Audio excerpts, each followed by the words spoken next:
All right. Well, do you guys just want to start? Sure. All right. I'm done. So where we left off last time was you guys had encountered the Night Stalker, otherwise known as Vasha, the hill giant that you had been tracking down for some days. After tactically removing the collar from her and avoiding any further conflict, after that scuffle, you managed to convince her to allow you to lead her back to the rest of her tribe, to kind of put an end to the whole Night Stalker business that has been going on. Soren headed back to town with the child that you rescued from her clutches, and after a short discussion with Vasha, it seemed as though she does not remember anything after being collared up until this point. However, she described to you before then how she came upon a scene of a group of individuals, one of which you are mildly familiar with at this point, clustered together on the mountainsides northwest of town weeks ago. They were performing some sort of ritual, and the blue dragonborn that was present elsewhere, and the one that you met in Talcratis, was also leading this ritual, whatever it was. The other individuals at the ritual were chanting the name Teradal as they were doing so. After being discovered, she was tracked down by this group, and she killed many of them, but ended up being collared by the one known as Teradal, and did not remember anything until you guys freed her from said collar. So you guys, I believe, had set out west of town to, as quickly as you can, reunite her with the tribe. Get my bagpipes. Right.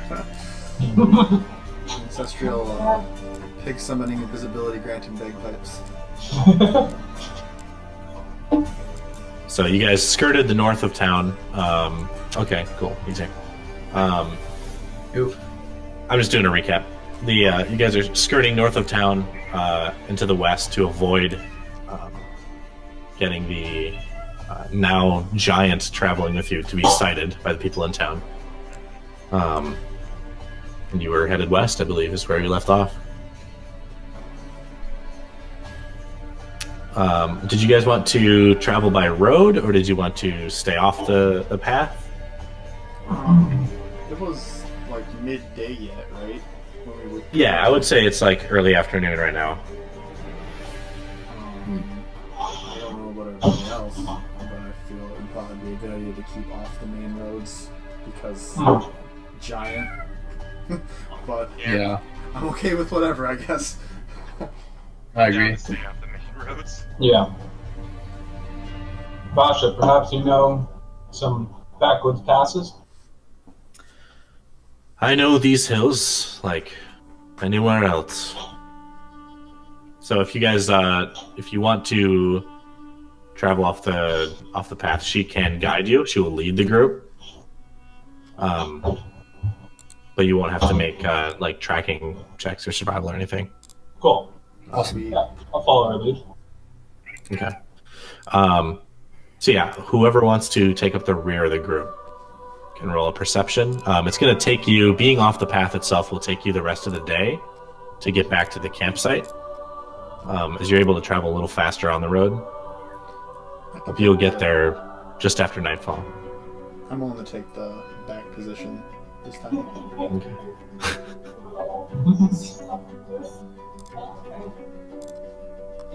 So yeah, if you're taking the rear, Marleone. Nice. Good start.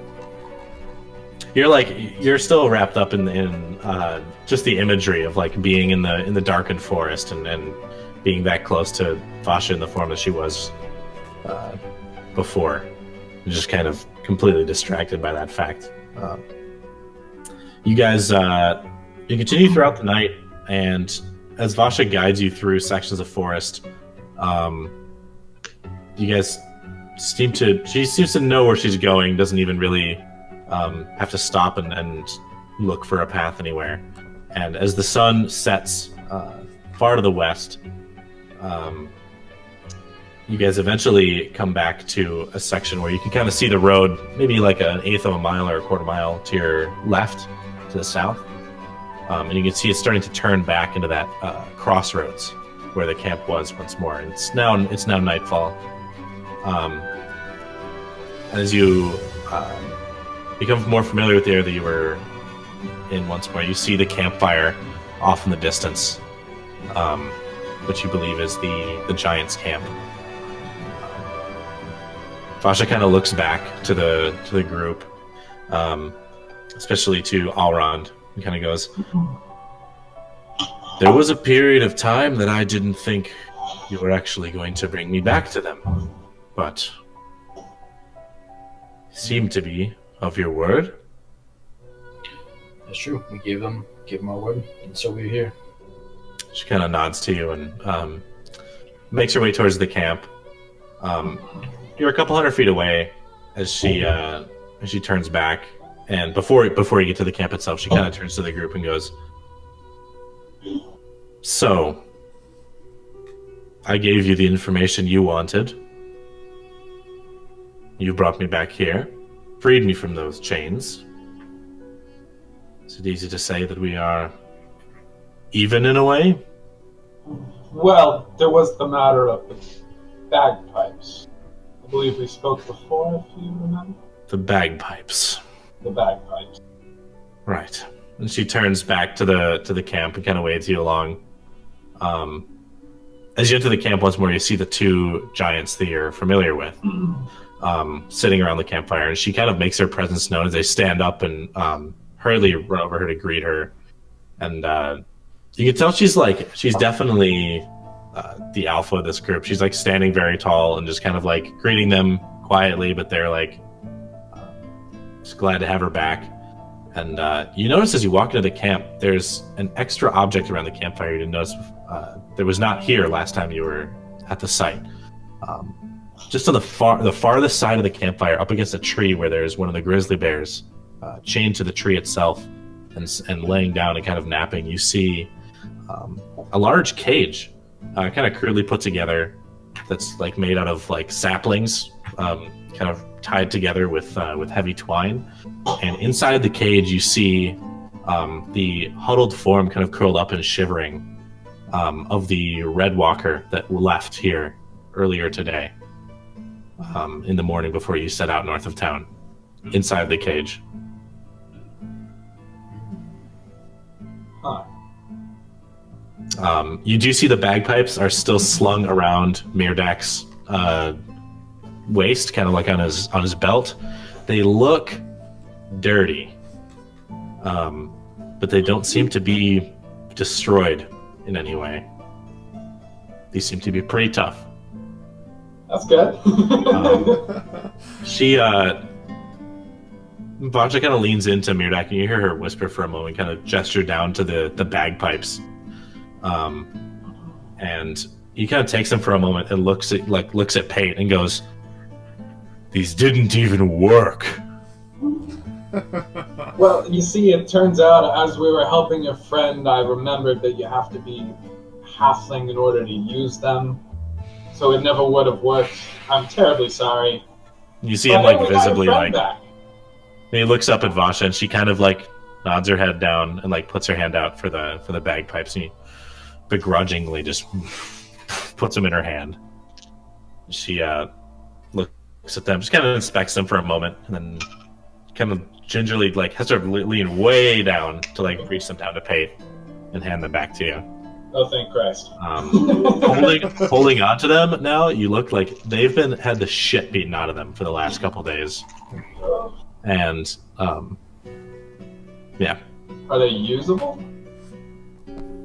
You'll have to find out. Gents, or at first glance, there doesn't seem to be any structural damage to the bag itself or to the pipes, but like, yeah, they're roughed up. Oof. I'm gonna gingerly put it back in. Oh, not you, Ginger. Put it back into my bag.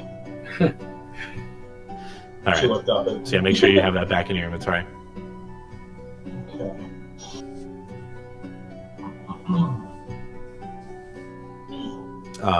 As you're kind of gathering your bagpipes back up, you see her speaking in Giant once again to the other two, who kind of look over to the cage with the Red Walker, and he's facing away from you guys. But you can tell from the damaged armor and everything from before that this is the same person. She kind of converses with them for a moment and just kind of nods to them. The other two giants still kind of glare at you from across the fire, but with Vasha's presence here, they're kind of suppressed a little bit. And she looks back to you and goes,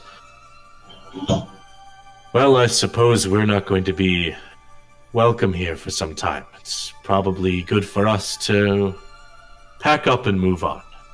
But whatever your reasons are, thank you for freeing me. Whatever curse that was." It's never a problem. You were in need and we helped you. There are not many that are willing to help our kind. For better or for worse. So, if there's nothing else, I suggest we go our separate ways, and I will not speak of what I spoke to you to any others, if you are willing to not. He kind of points to her, the rest of her group, to not inform Sarad or any of the other Red Walkers of our presence here. Has the Red Walker guy seen us? He's been on the ground, kind of huddled up. He seems to be shivering a little bit, just facing away from everyone. I don't believe any of us have any intention of talking to Sorad about your location. I feel that'll only do more harm than good.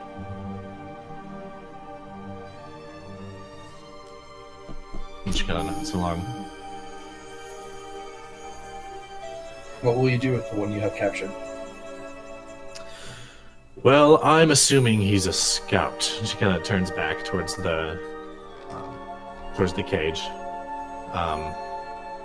and speaks in Giant once more to the other two, and they kind of nod again. She looks to you and goes,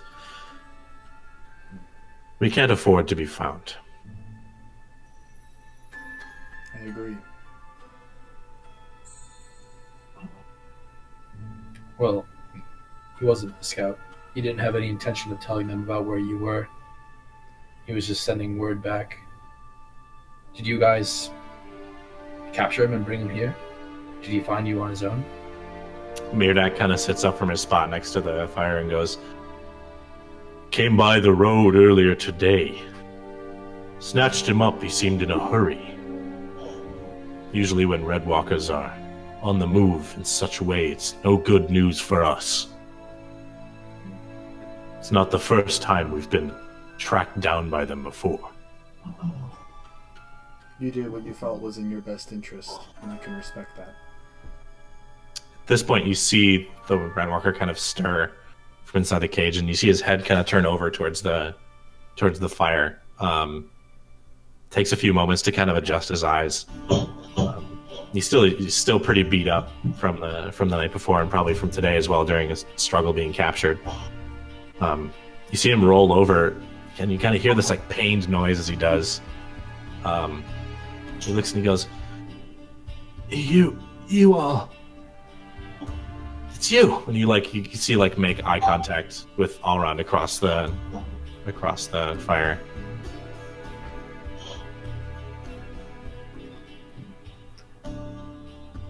The word he was bringing back to Sarad was for information about the Night Stalker. It was not about you. It would have done no harm to you to have let him pass. And Vasha looks to Mirdak and looks to you and goes, "Well, if I'm not mistaken, whatever that thing was on me was the Night Stalker. I'm not so sure that Sarad will see a difference between me and whatever beast I became." I agree. At the end, Vasha was, quote-unquote, the Night Stalker. The information could easily be twisted and turned, and if you were to, in my opinion, if you were to be let go now, what's to say how it the information will become once it reaches the source. You never know in the end. Well, they only need to know that the Night Stalker is no more. But the man who created it is still out there, and he could create another.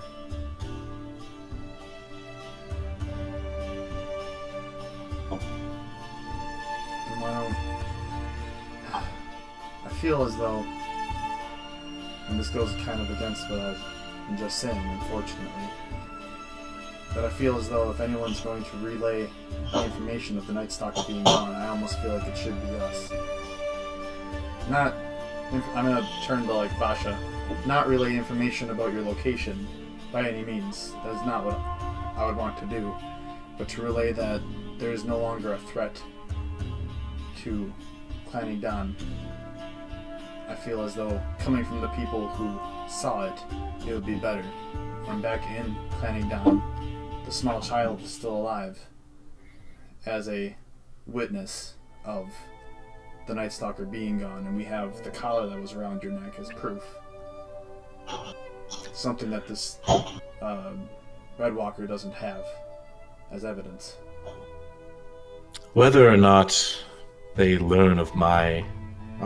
just kind of points to the tribe's whereabouts here and not concerned to me. We will be gone before the night is out. I am not convinced that whether it's you or a Red Walker or a townsperson, whoever informs anyone that one of us was the Night Stalker,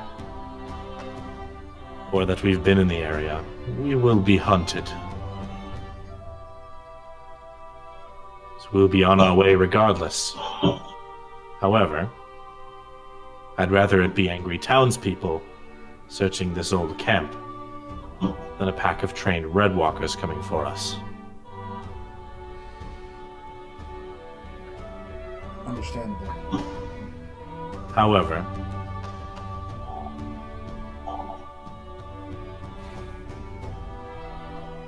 you've saved my life, reunited me with my friends. Have not demanded much back in return, besides something that I'm assuming was promised in poor faith to a man that could not tell the difference. And she side eyes to Mirdak.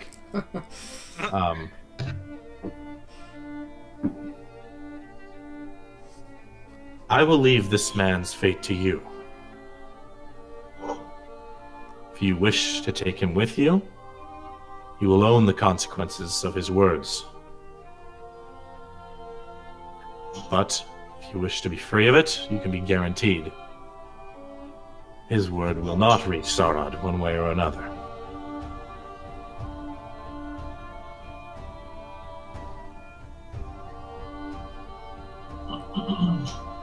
Personally, it does not change my course one way or another. I personally feel as though his fate should be left in your hands, rather than our own. But I'm sure Alrond, what others do you will think? disagree. Well, it looks like he's injured, and I would be in favor of helping him out. Hopefully, good favor with Sarad will at least be helpful, instead of treating him like a direct enemy.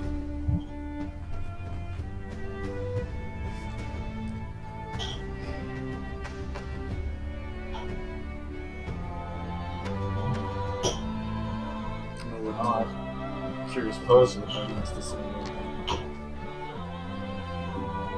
I vote that we take him on.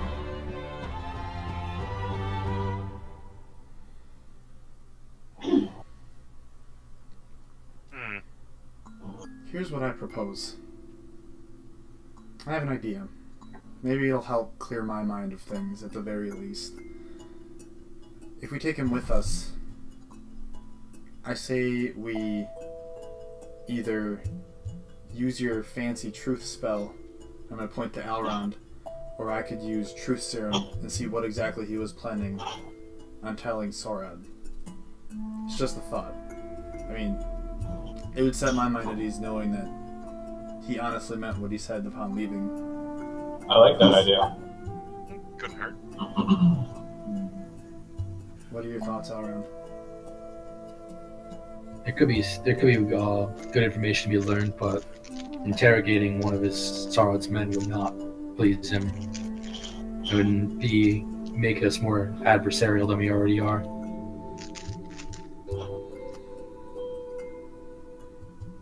Marleone's gonna kind of utter to himself, "This is the part where I wish I had Soren with me." He's taking care of an orc baby. He is. Soren's providing a father figure.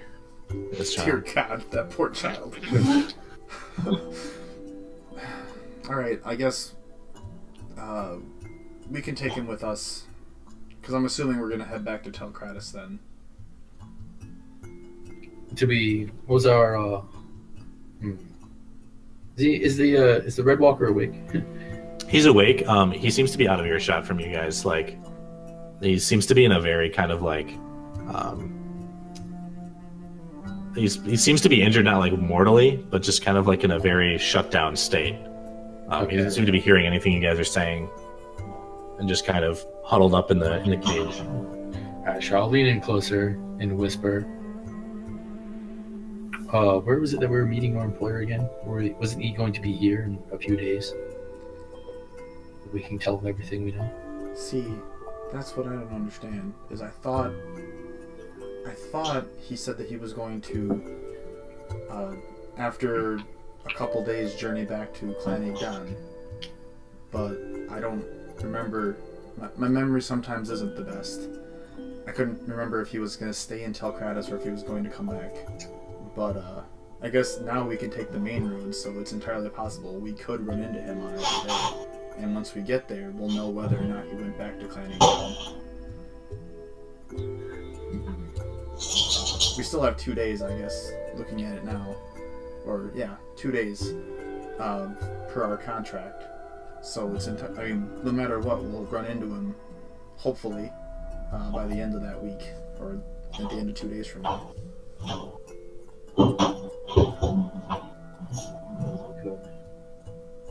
But I guess our best bet, at least the first, would probably be to go back to Telkratis initially. And if he ain't there, well, we know where we have to go at that point. If we pass him on the road without seeing him, then we'll just be wasting a bit of time. But either one. I suppose it's not the worst. Well, I'm gonna look over to our Red Walker friend in the cage. He needs to go back to Telkratis regardless. So if we take him back ourselves, if he's injured, like you said, it'll probably put us in a good spotlight with Soren, and he'll hopefully not be investigating us as hard. At least that's the ideal. I mean, after that, I mean, yeah, it might be going out of our way in regards to going to Glenmont, but I feel like getting paid might not be a bad idea. And I'm gonna look to Hixus. I'm sure people sometimes enjoy money, so. Oh, don't they? On the subject of investigations, Hixus is gonna pipe up and he's gonna kind of like pull up the shards of the collar. Do you all have anyone you want to take this to before we turn this in? I can't imagine that Sarod or anyone else, once they hear our story, is going to let us hold on to this thing. They're going to want us to hand it over. We need to find... I'm going to let my hand point back to the box that's on my back.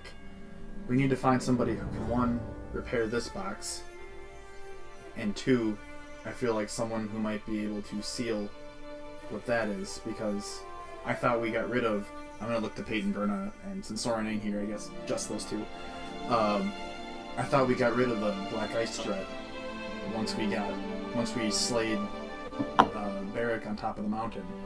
But given that the substance is still around, I mean, who knows what kind of effect this thing might have too.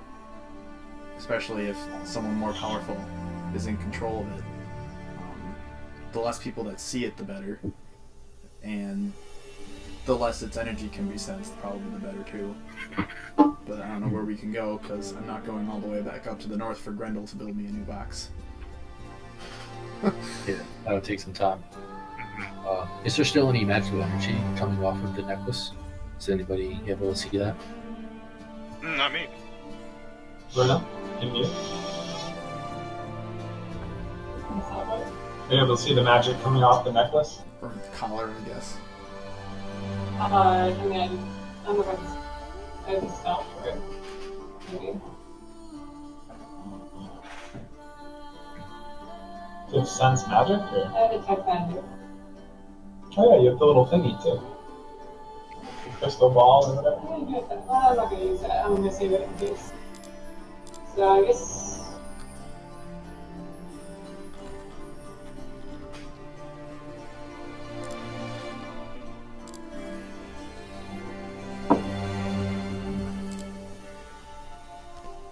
So I'm gonna do. I guess. Tech magic.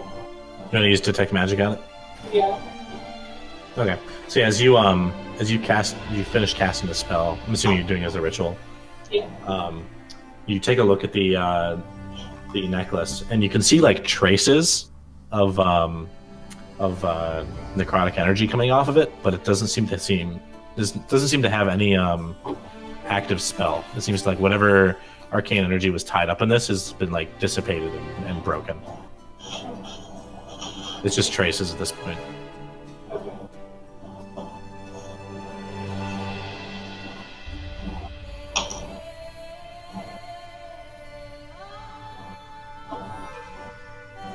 Out of curiosity, is the black ice gem or whatever it was still attached to the collar? Or is that gone? As it was broken, you can see it's kind of like faded, it's cracked and like melted a bit. Kind of in like that dissipated state from where the rest of the ice was when you did what you did on the mountain. Did the diddly. You did your thing. Verna, did you communicate what you saw to everybody, or was that? Yeah. Sorry. Yeah. Oh, okay, that's fine. Well, I guess if there's nothing dark about this, then, ooh, that is a good point, because we kind of need the proof for our employer too. And like Verna, as you're looking at that necklace, you kind of like as you glance at Marleone, see that the box that he has on his back still has those bright rays of energy still kind of coming out of it. What was the box on his back? He has a long kind of vertical chest, like backpacked onto his back with one strap. One of the straps is broken. And there's a big crack down. It's got like a banded iron box, and it's got a crack down the side of it. And through that crack, you can see similar, like necrotic energy coming out of it, kind of like leaching out of the box. But this is much stronger than. It's not like a trace. It's like active. Marleone, what's that in your backpack? It's Glowing like the necklace. It's our wonderful sword that we have to take to Glenmont.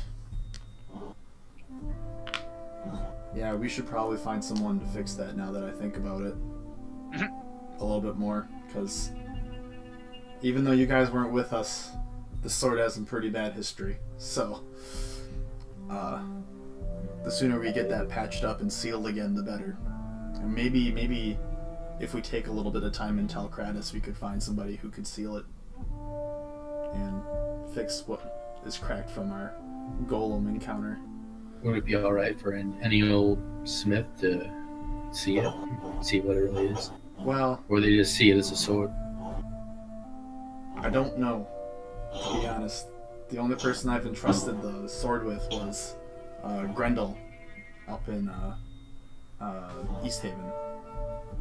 And that was because we kind of helped him out, so I think he kind of was like, this is my paying you guys back, blah blah blah. But I don't know, I personally would prefer, somehow, if we could find someone who could seal it without opening the box, that would be ideal. Otherwise, we gotta pick our people pretty carefully. And I don't know how powerful the essence is that's coming out of the box right now, but the last thing I want is for more bad things to happen if, it gets worse when you open the box. Kind of just carrying a beacon at this point. I mean, the golem itself knew what it was looking for, and the box was sealed at that point. Like, I don't know how encounters are going to go going forward, but the sooner we get rid of it, the better. We just got to keep on our toes until then. But before we get that far, I feel as though getting paid would be good, seeing as how it might cost us some money, or me some money to get it fixed. Money is always good. Yeah. Alright. Alright, somebody want to take a hold of the necklace and stash it away? And I'll go get our Red Walker friend ready to go. I'll restash it. Thank you. So you guys, I'll approach Red Walker now. okay, so he kind of sees you come up, and he sits up in the cage. He kind of puts his hands on the bars and just goes, "You've got to get me out of here." Is Vasha still here? Yeah, they're still around. You've seen that they're actually packing up their camp. Is this door? It's like made of If you wood stuff, right? if you decide you're gonna take him, Vasha will kind of like hand you the key for the cage. Yeah, I'll open it up. You let him out, and he kind of like hobbles up to his feet and kind of like holds onto your armor for a moment, like stabilizing himself. And he's like looking up past you to the giants. And he's like, "I don't know what you told him, but thank you." You're welcome. I'll give him 15 points for lay on hands. Okay. Doo-doo-doo. He's able to kind of like stand up again on his own weight and carry himself. Vasha comes over to you as you're letting him out of the cage, and he takes like a few steps back. His weapons currently aren't on him, but they're like outside the cage. She kneels down next to you, Alrond, takes the key back from you, and goes, "If you wish, you can use our campsite. If you're traveling to Talcratis, we're not going to need it tonight. I can't exactly take a fire pit with us." Very well. It's kind of you. Thanks. She kind of looks at the Red Walker and like just gives him like a pitying look for a moment, and then stands up and beckons the two other giants to walk with her. Murdoch kind of shoots Pate a very dirty look as Vasha beckons him onwards, kind of like growls a little bit. And the bears kind of begin to get up and follow suit out of the camp as they disappear north into the woods off the trail. So you guys are now left alone with the Red Walker in the abandoned giant camp. It's pretty much just like a fire pit at this point. So do we want to stay the night here, or do we want to, just for giggles, push on to Talcratis and get there by, I would hope, morning? I could do spending the night. I could as well. Alright, so you guys are gonna stay there? Couldn't hurt. Okay. So yeah, if you guys want to set up camp, and then if you guys want to do watches for the night, or if you just want to sleep through it. Should they have someone on watch? Yeah, I'll take first watch. Okay. So go ahead and roll perception, Pate, first part of the night.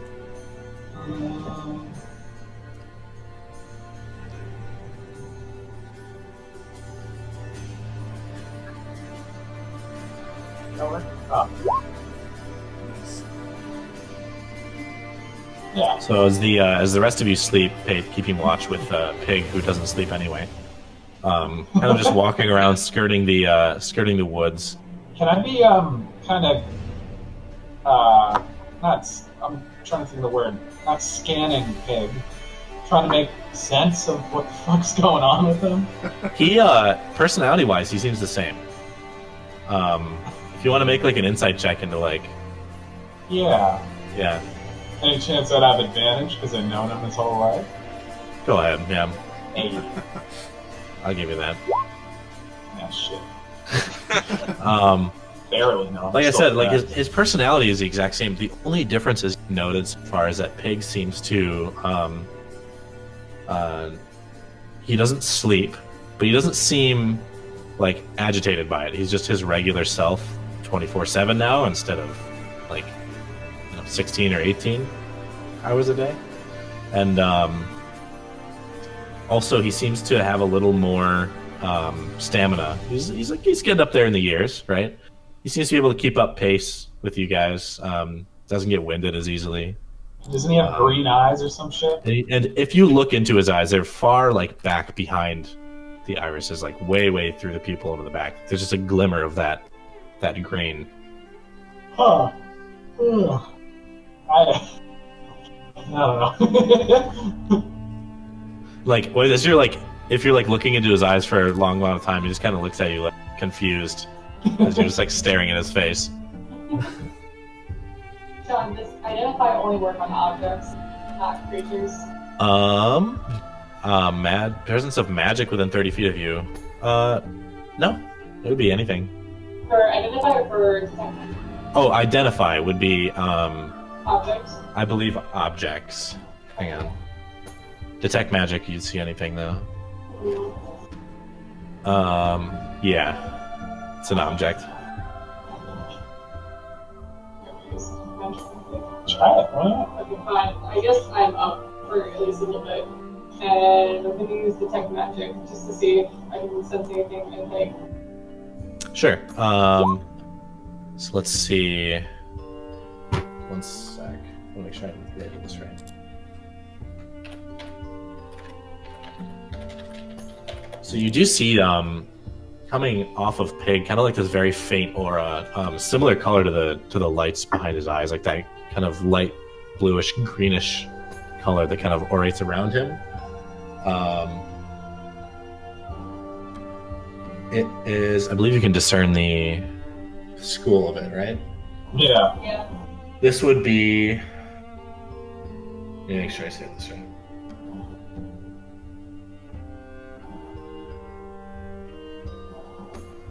This is, I guess, technically this is a necromantic aura around him. However, it gives off a very different feeling than what you see on the collar and on the box that Marleone has. This has a lighter, earthier sense to it, and you're familiar with this being technically necromantic in School of Magic, but life magic, particularly from druids and nature-based sources.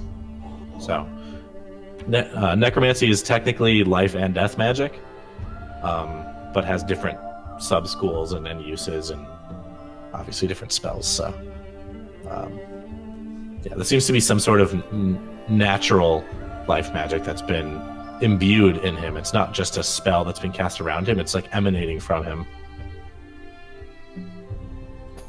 Okay. And Pig is like fascinated by all like the face staring and the spell casting around him. He's just kind of like watching you guys. Yeah, I'll leave him alone for now.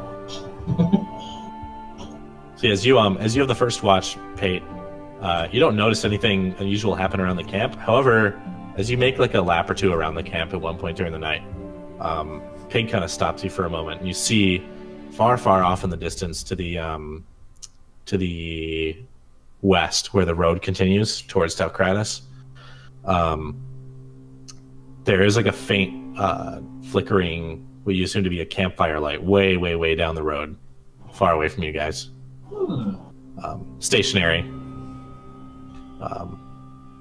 If there's somebody camped, probably a mile or two in this. You can see through the clear night tonight, down the road from you guys. I'll wake Marleone up. And I'm gonna kind of point him in the right direction and be like, do you see that? Yeah, once you point it out, you'd see it. I do. What do you think? Should we go take a gander? It might not hurt, to be honest. At least we know we could probably get a read on whether or not we should be concerned. Do we have like a Like, do we have a fire going, or is it kind of just like embers from the campfire that they had? It would have been embers from their fire, unless you guys wanted to light one for the night. I think keep a low profile. Yeah. Mm-hmm.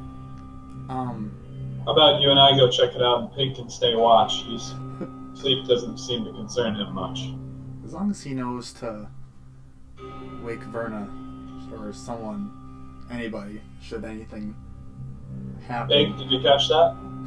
And he looks at Marleone and looks at you, and then goes and finds Verna's tent and sits in front of it. Oh. Just kind of.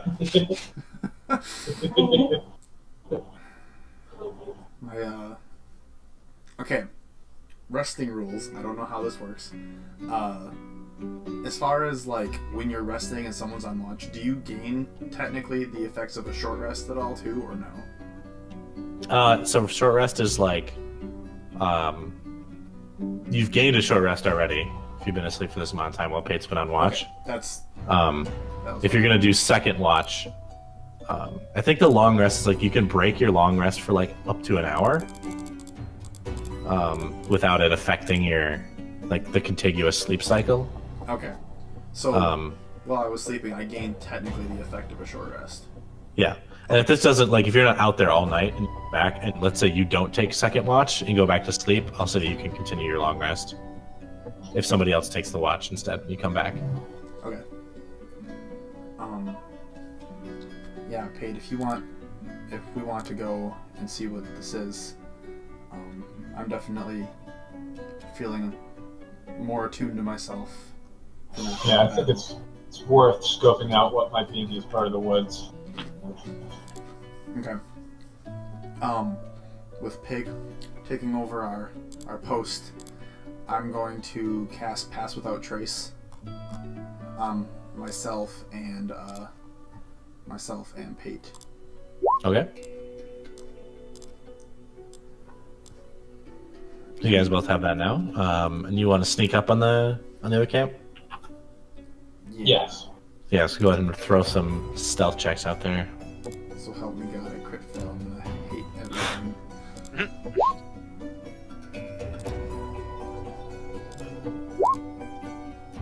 Okay, so 29 and a 31.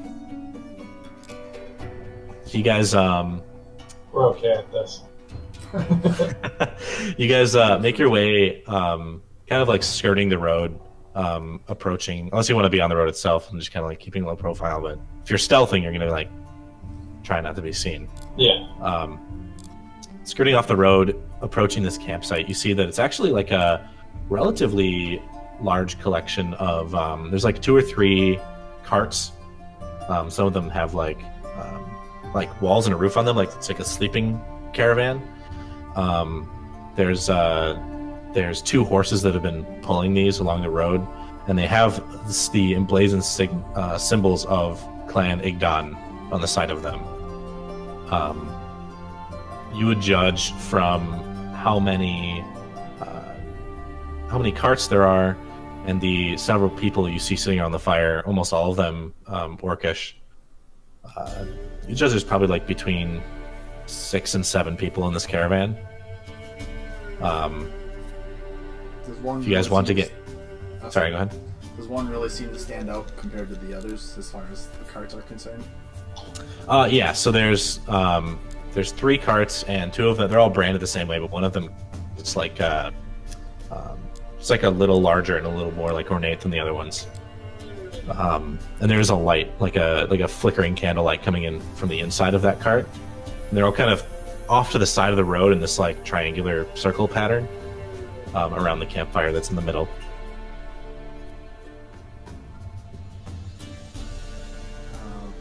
You do see that there's just one individual from the group who has a short sword slung around his belt and is just kind of patrolling around the outside of the camp, keeping an eye out. Doesn't seem to spot you guys. What do we want to do, Pate? Not sure. Do we have eyes on the other people, or just him? So he's the one that's closest to you guys because he's patrolling. The others, there's about 4 or 5 of them around the campfire in the middle. You see some of them are talking to each other, eating, drinking. They seem to be like getting ready to rest for the night. And then there's the two normal carts are darkened right now, and the one that has the light is the more ornate one. They all seem to be either wearing Clanning Dong clothing or being like in close proximity to them, like friends of people that are from the clan itself.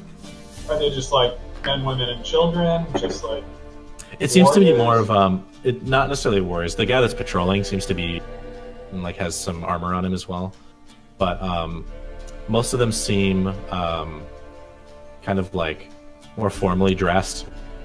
There seems to be some sort of like envoy caravan rather than just like a trade. Interesting. Yeah, I'm not sure. I don't know. I don't Do you know. want to ask what they're doing here, or head back and leave with me? Well, we can say now,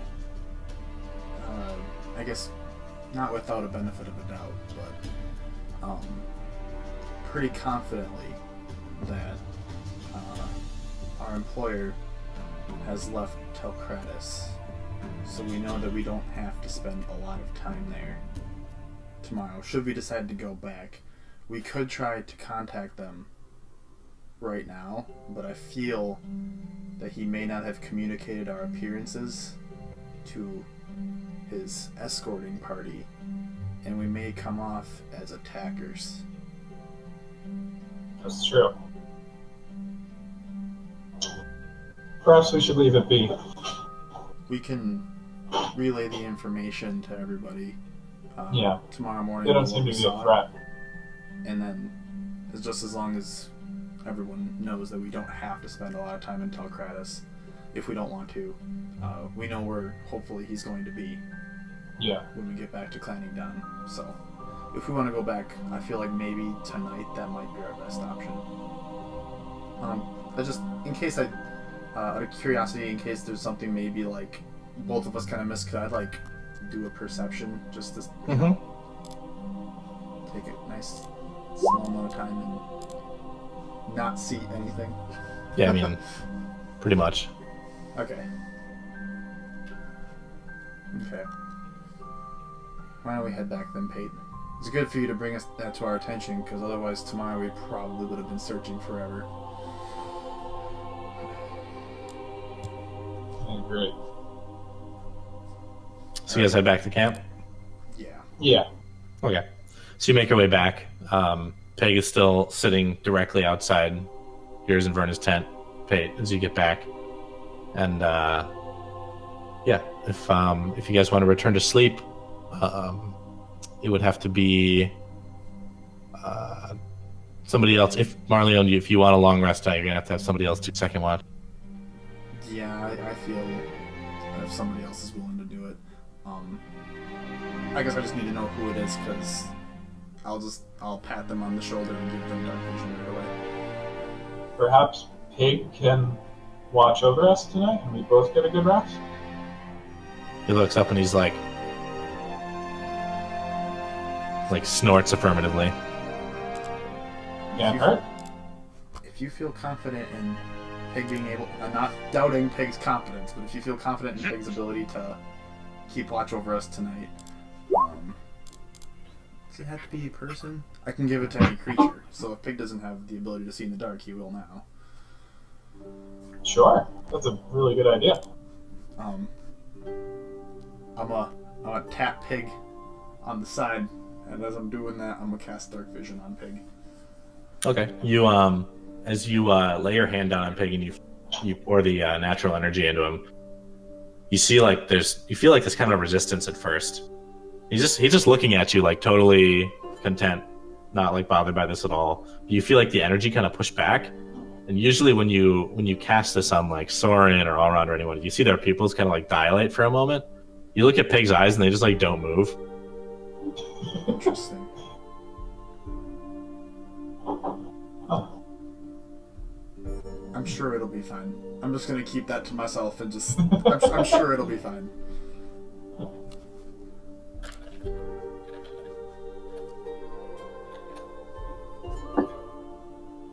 How do I know if I have dark vision? You don't. I don't? Halflings don't? That's how you know. Oh. You just don't know.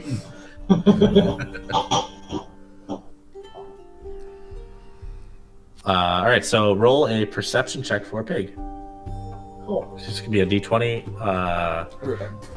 -1.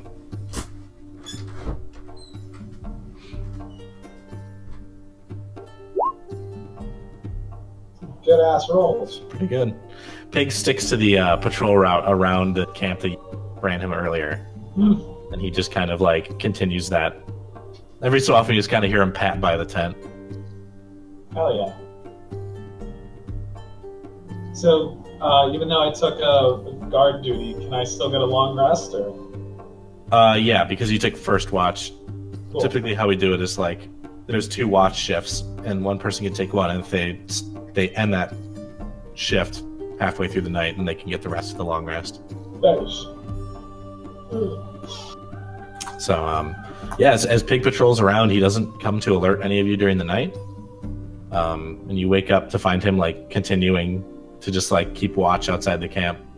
Once he sees you kind of emerge from the tent, he just turns back and just kind of like looks around like proudly, like, I protected this fucking place. This is my territory now. I'm going to pull out a little pouch of goodies for him. Little bits of sweet corn and whatnot. He's happy about that. He's a good boy.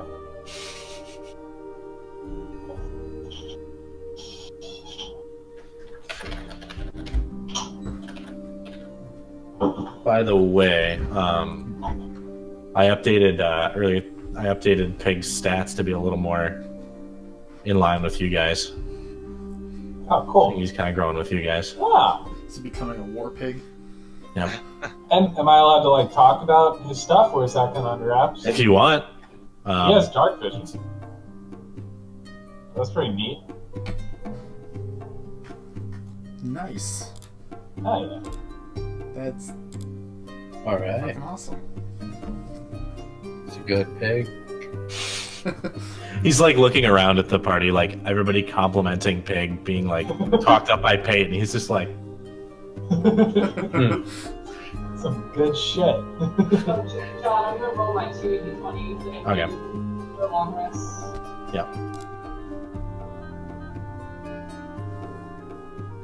see, as the sun begins to rise, you guys don't have too much to pack up because there's already kind of a camp set up. And looking down the road where you saw the camp last night, you do see that same set of carts beginning to like gather up themselves. Now all of you see those carts down the road.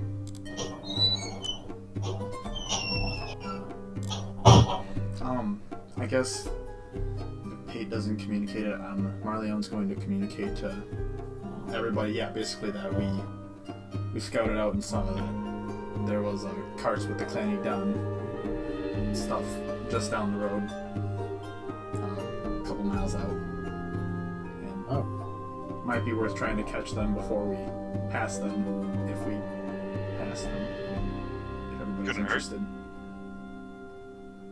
Did it look like our employer? It definitely gave off that vibe. Yeah, worth a shot. Let's check it out. Is our Bloodwalker friend awake? You see, he slept a little bit longer than you guys, but as you guys begin to rise and get up, you see him starting to stir. Is he gonna be with us?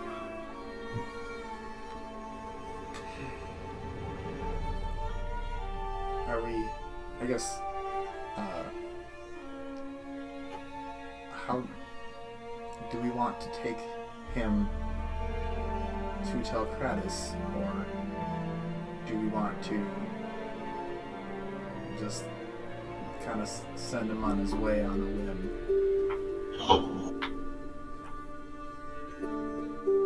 We could probably send him on his way. I think he'll make it. My only concern, and I'm gonna, like, not so much position a group huddle like we tend to do when we're forming a plan, but just kind of whisper whisper. Talk quieter so the guy can't hear. He's like not out of his tent yet. He's like still kind of. Okay. You hear him like kind of starting to get up.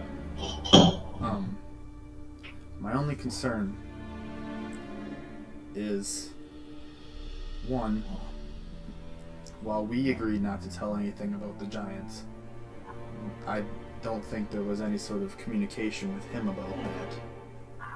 And then two, given all the things that he heard in Clanning Down, albeit my fault, I have a gut feeling that things might not be great if we let him do the talking. It's just a feeling. I got nothing to back that up. I don't know how trustworthy he is, but if he's a good person with Soren and he's been following us and seeing what we do, I have just a gut feeling he's going to relay everything he heard. That's his job. I know, like he'd be a good guy in one perspective for doing that, but a bad guy in another perspective for doing that. I imagine his report mentioning just some off-topic we mentioned once, but then also remember that we saved his ass, what, twice? Or once? And I'm sure we can pull some leverage with that. Because if we were his enemy, then we would have been done with him then. But we are not. And we can prove that with that, hopefully. It's true. I guess. As you guys have this conversation, you see the front of his tent kind of open up. He goes, and like stretches out, and cracks his back a little bit, walks out, and he goes, I think that's the first proper bed I've slept on in a while. Are you feeling better? I am. Thank you again for getting me away from another pack of terrible beasts. No problem. So, you're all headed to tell Kratos as well, is what you said, right?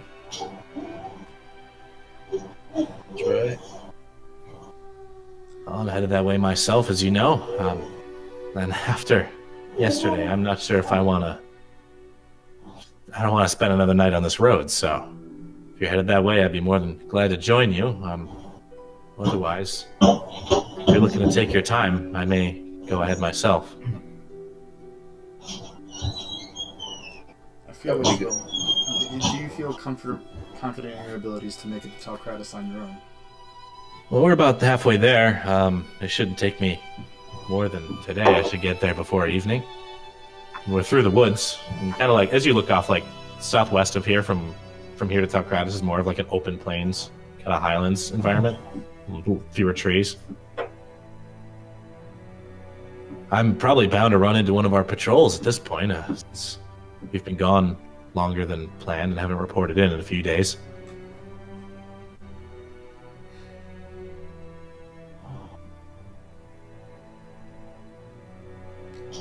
Interesting. Then maybe we'll probably take a little bit to get up and moving. If you wanted to head out on your own, I guess that's more power to you. Well, in any case, and he reaches over to Alrond. He goes to each person, shakes their hand. He's like, again, thank you so much. It's not very often that a Red Walker needs saving from adventurers, but if there's anything I can do for you, please. My name's Riley, and I'm stationed at Saurod's headquarters, the barracks in Talkratis. If you need anything, please come and find me. I'd be more than happy to help you out. I definitely owe you a drink. I do have something for you to communicate with Soren if you get the chance. Do you have... I'm gonna look to kind of I need a blank piece of paper. Does either at the back of my herbology books is there a blank piece of paper I can tear out? Some of you guys have paper, I'm pretty sure. One of you does. I have thin strips of white paper, I think. Yeah, parchment strips. Okay, yeah, that'd be perfect. I'm going to kind of do what I can with what I have to draw a cursed sigil on a piece of paper. Okay. And give it to, his name was Riley. Mm-hmm. I don't know what this symbol entirely represents, but if you, or if anybody you've seen has seen it, if you could just communicate that this sigil is bad news and anything with it should be investigated, I feel like that will do Talcratus and your organization some good. Of course, any information, anything, I'll relay to him. He kind of takes the parchment and looks at it for a moment. He goes, yeah, and folds it up. Is there anything else you want me to tell him?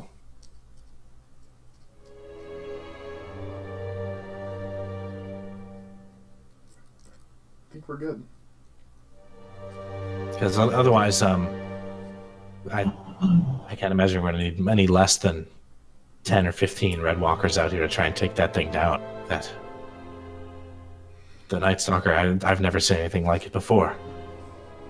So, if I were you, I know you said you were hired to complete this job, and I personally don't have any qualms with that, but if you are smart, you'll stay away from the woods where the Night Stalker was until we come and take care of it. For your own safety's sake. I understand. How long do you think that would be? If I get word back to Sarad today, I imagine he'll send us out tomorrow. Be more than a day or two till we get there.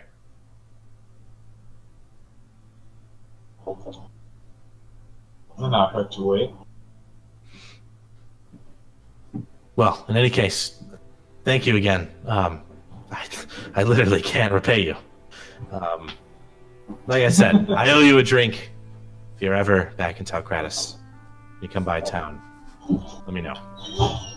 And he kind of nods to all of you after kind of patting you guys on the shoulder and hurries off down the road. You see him like stop for a moment as like he sees the caravans off in the distance, and then just kind of continues towards them.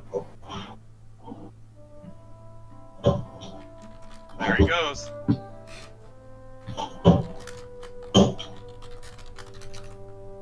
I believe that there will be a better time in the future where we can be more open with him. I think we can get it to work out. You're a very optimistic person. That's a downside.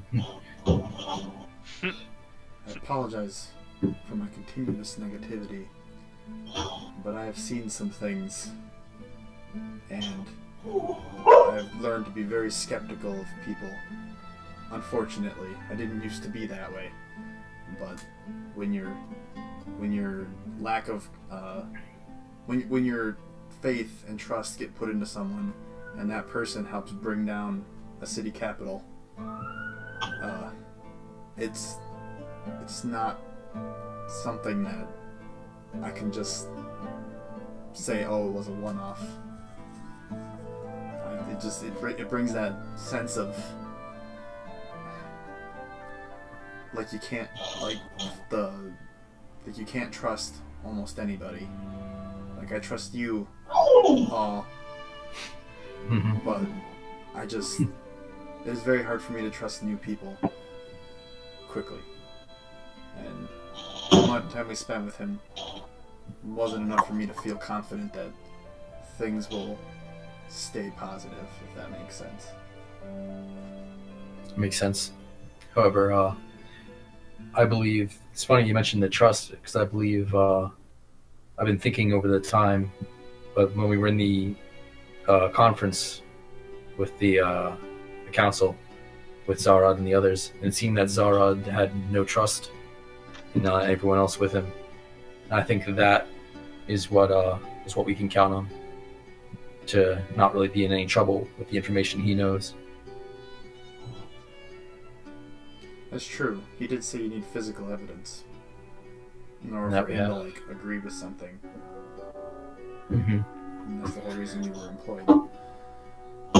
You might have. As you guys are having this conversation, you see Riley, who's continued off down the path, eventually reach and meet with the caravan, and you see him kind of like come to a stop for a moment, and the an individual gets out of the caravan, takes a few steps down from the cart. You see him like talk with Riley for a few moments, and then you see him nod. And the guy he's talking to is wearing the familiar blue robes of Clanning Dawn. You see Riley kind of gesture up the hill towards you guys at the camp, and then kind of nod back to the figure again. He looks up at the camp and kind of like puts a hand up to block the sun for a moment, then pats Riley on the shoulder, like nods to him. You see Riley run off west again towards Telkratis. The caravan continues to move forward towards your guys' campsite, because you're right at the intersection of the road. Mm-hmm. Okay. Yep. Who knows? Maybe we can hitch a ride back to town. We do got to pick up Soren after all.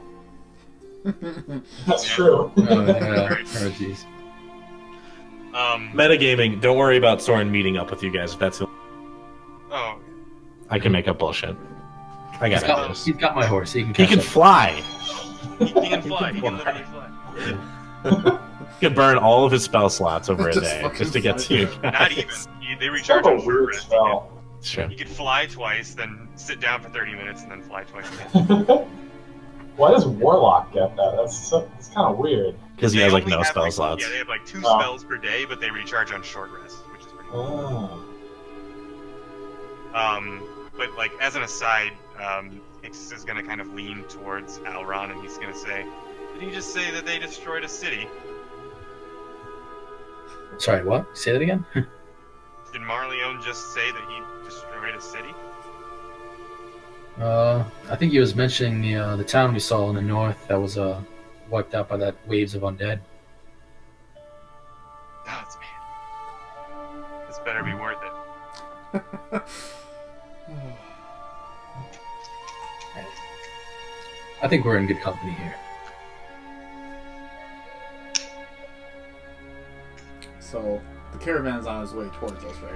You said? Yeah, so you guys are just going to wait for it to come by you? I mean, I guess. Okay. Let's And walk I'm assuming you want to, flag it down? Yeah. Make your presence known, or, still be off in the side? I just didn't want to, force you guys one way or the other. Ooh. What can I do? It's daytime. Marleone, when the caravan gets super duper close, is going to use minor illusion to make a. When we were at the council meeting, was there any form of music or anything, when people were coming in, an introduction or anything, or was it just this person comes in, walks in, awkwardly silent? Oh, fanfare? There wasn't fanfare for them entering the room. No. Oh, okay. There were some individuals kind of performing some drums and other percussion before everybody, but as everyone was filing in originally, but not during each person entering the council. Okay.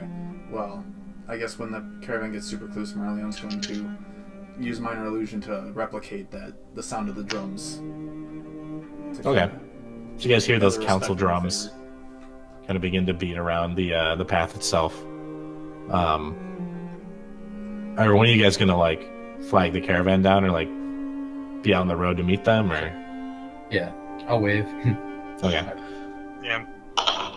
So you guys put your hands up to flag him down, and they kind of come to a stop. And that same armored individual has been walking next to the horse in the front. Kind of sees you and is eyeing you up and down, but they're a good distance away. And the center cart of the caravan, the more than anyone, kind of opens up, and you see the familiar face of Yovir walk down the front of the cart itself, and kind of pat the guard on the shoulder and just kind of speak to him quietly. And he kind of nods and looks to you and takes his hand off his weapon and just kind of leans back for a minute. He puts his hands out towards all of you, and he goes, "I'm hoping this is good news that I'm seeing you. I've just heard a very chilling story from a Red Walker a few moments ago." Well, I feel like we Good would news have flagged indeed. you down if it was bad news. He said you found the Night Stalker. and took care of it. And he cocks his head for a moment and he goes, "You failed to mention that." We didn't tell him that. Well, I suppose in your position, I don't blame you, but I'm surprised a Red Walker was willing to overlook any sort of secret. They're pretty inquisitive, so from what it sounds like, you saved his skin a few times. That we have. So, tell me, did you kill this beast? Where did it come from? What was it? It was a beast being controlled through necromancy, like magic. They had this collar on. I was being used to control it. As Alrond, You have this collar? as Alrond, and I'm assuming Hixus is now going to be joining in, is describing all this, Marleone's going to use minor illusion to kind of give an idea of what we were fighting. So, like, bring up the beast as like a miniature little picture. As you kind of like since you've seen Fasha's form like up close like that, you render that kind of like her being in front of him, and he kind of like takes a step back for a moment. And he goes, "Oh, God. Well, you said you felled this beast. It's no more. A collar, and you took it down. That is correct. So it won't be bothering the clan anymore. From what it sounds like, this is fantastic." Yes. The problem is that the person behind it, who created and was controlling the Night Stalker, is still at large. But we do have names. Yes. Very well. Conveniently enough, the name that I asked you to look into as part of our agreement is the name of the person who we believe to be the one who created the Night Stalker. Pterodol it was. Pterodol. This was the person you're looking for. You think he's behind this? Yes. Well, the person that created a beast like that is still out there. That's something to worry about. But in fairness to you, it's not entirely what I hired you for. Forgive me, but I will need to examine your evidence for it being slain. Not that I distrust many of you, but it's a good sum of money that I'm giving to you for the safety of my village. I want to make sure that it's real. Of course. If you need more proof than what we have before you now, one of our compatriots is back in Clanigdan with a small child that we saved from the Night Stalker. And this is a witness, you're saying? I mean, I would call them a witness, but they were in a bit of a, how do you want to say, they weren't in exactly an emotionally stable state during the encounter. I mean, that's very traumatic. This is a child, you said, of course. Yes, the child being... anybody being carried by the Night Stalker would be traumatic, but given that it's a small child, they were very much emotionally excited, I would say. Okay. Well, can I examine this collar, or can I take it with and possibly study it? I'll need somebody more versed in the magics than me to take a look at it and discern possibly where it came from. And Hixus would turn to the group, just kind of like silently, to see if we want to hand it over.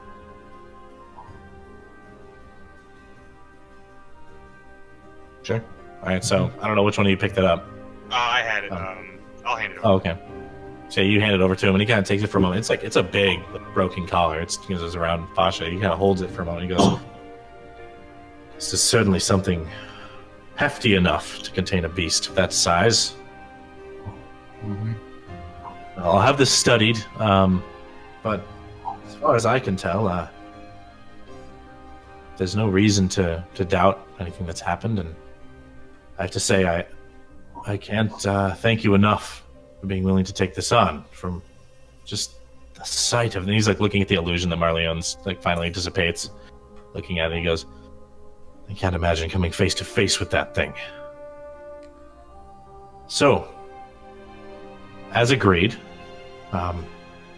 you performed your investigative work, and you ended up, from what it sounds like, felling this beast, and whether or not the person behind it is in chains is something I'll have to look into further, but he kind of motions for all of you to follow him to the caravan. It works out pretty well, actually, and he kind of takes a few steps up the caravan steps. He goes inside for a moment. He's kind of like yelling out to you guys outside, and he goes, it worked out pretty well. The goods that we brought to trade before the council meeting came almost within 10 or 15 gold of the price, bringing you out here. And he kind of comes out, and you see him holding like a proper 2 sacks of coins that are like jingling as he comes down. And he hands one to Alrond and one to Pate, who are just like the closest people next to him. And he goes, First 1,000 is for the investigation and uncovering who's behind this, figuring out what the beast is, and the other 2,500 on top of that for removing it. Now, like I said, I don't have any reason to mistrust you, but I feel it's fair to tell you in advance, if I do come to find out that this is a ruse, Soren and I may not get along on the greatest terms, but we do both abhor theft. So I'm confident that you've fulfilled your end with the evidence you've provided me, but should it come to pass that it is not true, this is not your gold to keep. Fair enough. I'll hand the master sack of gold over to Hixus.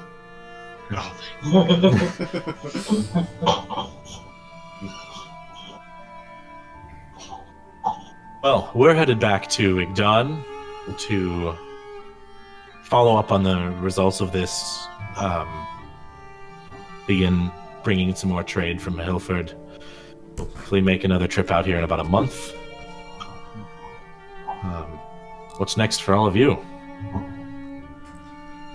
Well, if things go the way we'd like them to, I believe our next destination should be Glenmont. Glenmont, the elves. Yes. It's quite a trip. Do you have passage there yet? Not that I know of. And he kind of like asks you to take out your map for a moment. And he points to your map and he goes, if you head west, southwest from Tarkratis, just to the edge of Valax's Cauldron. As I'm sure some of you know, it's a very dangerous forest to enter, unlike anything here. Here you'll find marauders, giants, wolves, bears sometimes. But Valax's Cauldron is a different world. Something completely foreign to most people. It's abominations, overgrown magical beasts, anything your nightmares can imagine reside in Valax's Cauldron.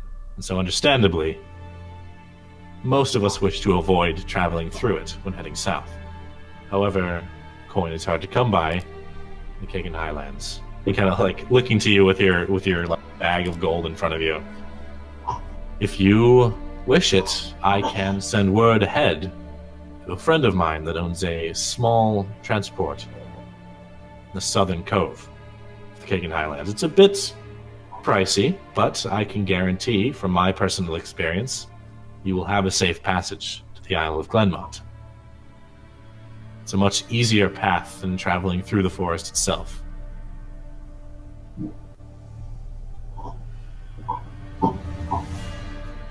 I think that sounds pretty nice. Yeah. He doesn't take anyone as... Sorry, go ahead.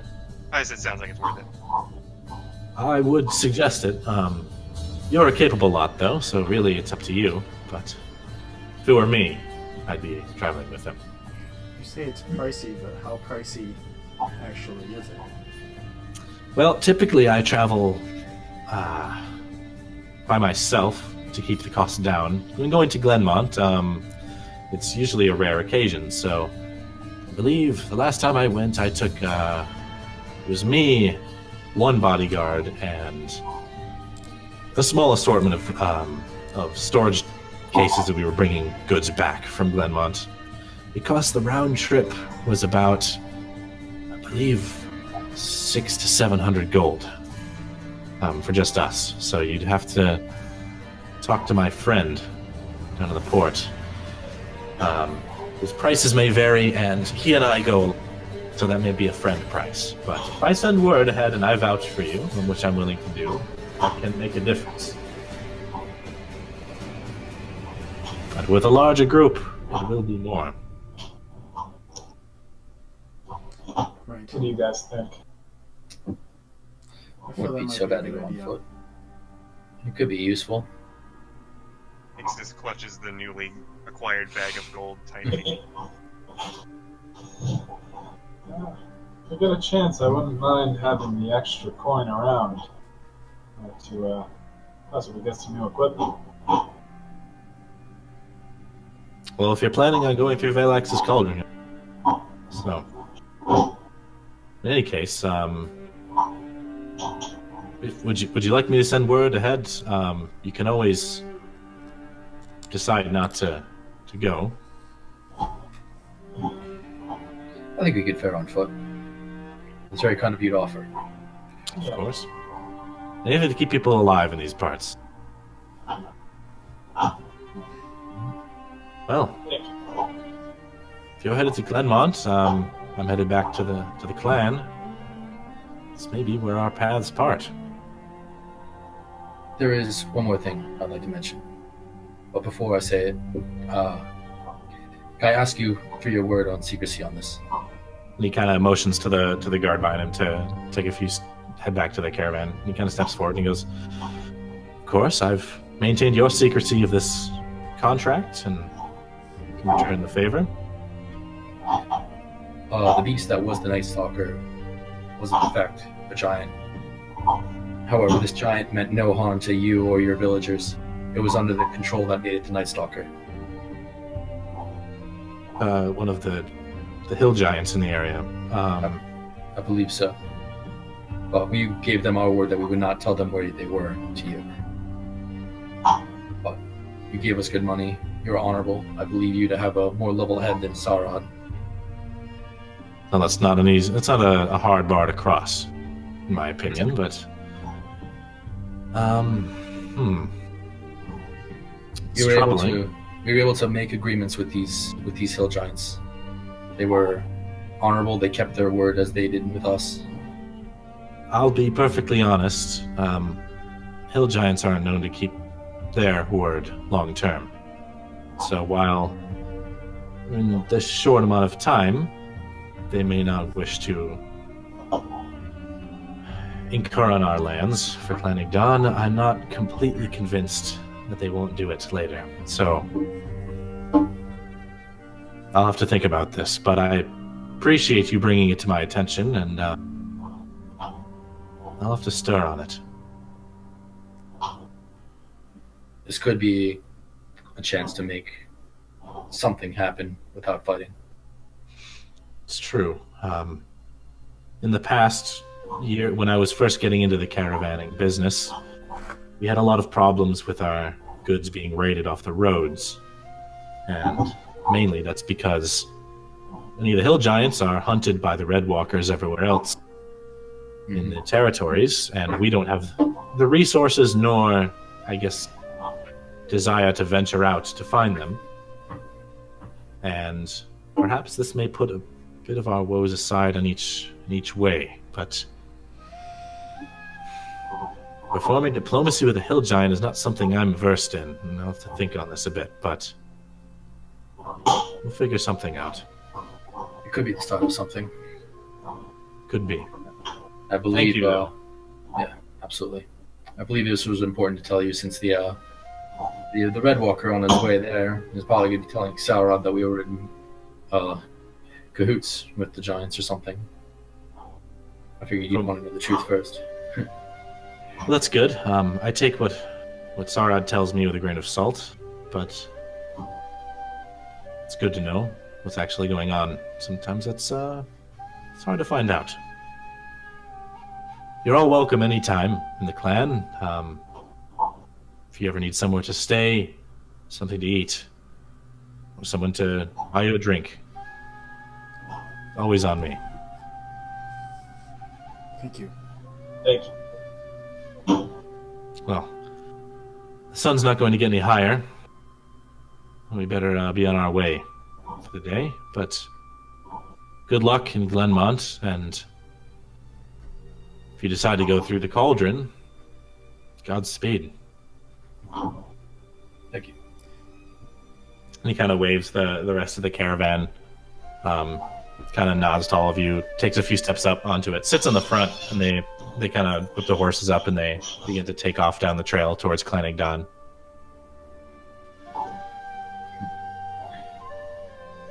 If anything does happen between you guys and the giants, you didn't hear it from me, alright? as they pass by, he nods and just kind of chuckles and puts one hand up behind him.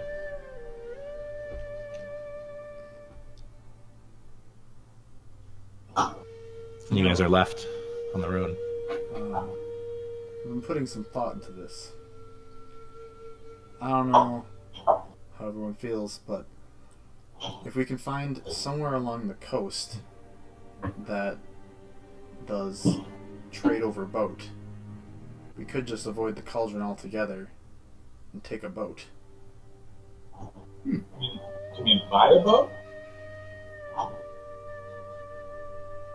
I never purchased a vehicle before, so I do not know.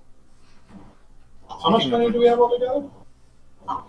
Whatever you guys had plus 3,500. However you guys want to split that up is up to you. Evenly makes the most sense. Yeah, Alright, who's got a calculator? but I get most of it. Yeah, I he pull like out it. an abacus. Wow. It's 583 gold each Nice. if you want to split it up. And two people get an extra gold. This is really where it comes down. This is where the fight happens. This is it. This is the battle royale right here for 2 gold. People with tall privilege. You get height. We're short. We need the extra money. Yeah. What We was said this one? 583? Something? 583, because I did 3,500 divided by 6, right? Yeah. Yeah. Yeah. 583, and then 2 of you should get an extra gold. So 584 for 2 of you. I volunteer. Taking one for the team. That is 10 pounds of gold. That is insane. Nice. Well, I don't know if I bought anything. I don't think I have. What? I'm a pickpocket, Oh.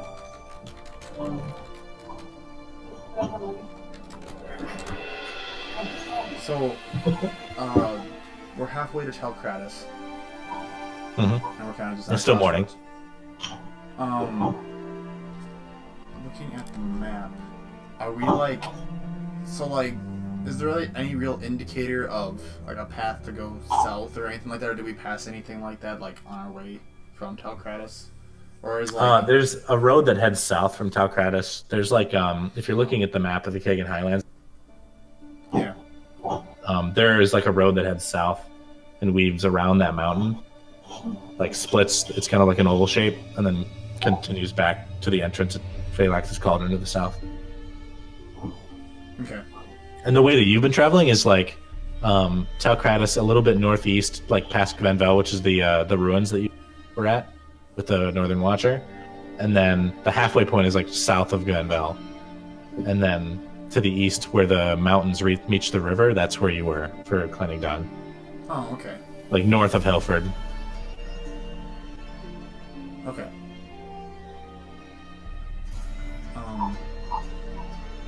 So how do we want to go about heading to Glenmount, my comrades? I guess here's like probably a critical point that determines which path we want to go. Looks like a boat would be the most direct path. How do we find the map? It's in the resources channel on Discord. It says, anything down there in that pass between the mountains by the coast.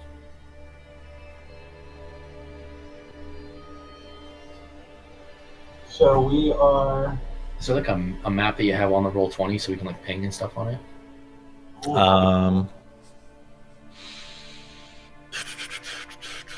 No, I don't think so. I used to have an old one that I deleted. Super outdated. Let me see if I can throw it up though, real quick. Jesus. I feel like I brought this up before, but John, your map has almost 2,000 views. Holy You shit! posted it to Reddit, didn't you? Yeah, I posted that on r/D&D, Ah, nice. and it's on the gallery for Imager. Ah, I'm gonna drag that in. Let me see if I can do this.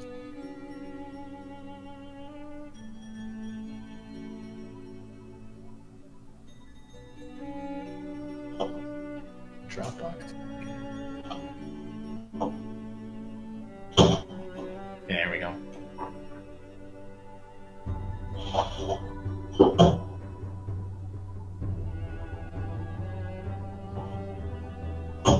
I'm gonna stretch this out.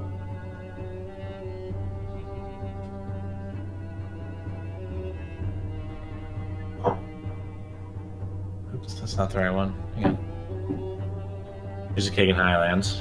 Perfect. So this is Glenmont right here, right? Correct. That's the northern peninsula of it, yeah. So if you go to Valax's Cauldron, the map for Valax's Cauldron, it'll show the entire island. and we're like, right, Like here-ish? You are here. oh, Were you halfway to Telkratis? Yeah, because here's where you were. okay. Oh, the big. So you're like river. you're That not makes sense. at the mountain pass, but you're south of it. You're like in here somewhere. Okay. So, how much travel is it between Gwenville and Telkratis? It's like a day. Okay. It's morning right now, so you could make it there by nightfall.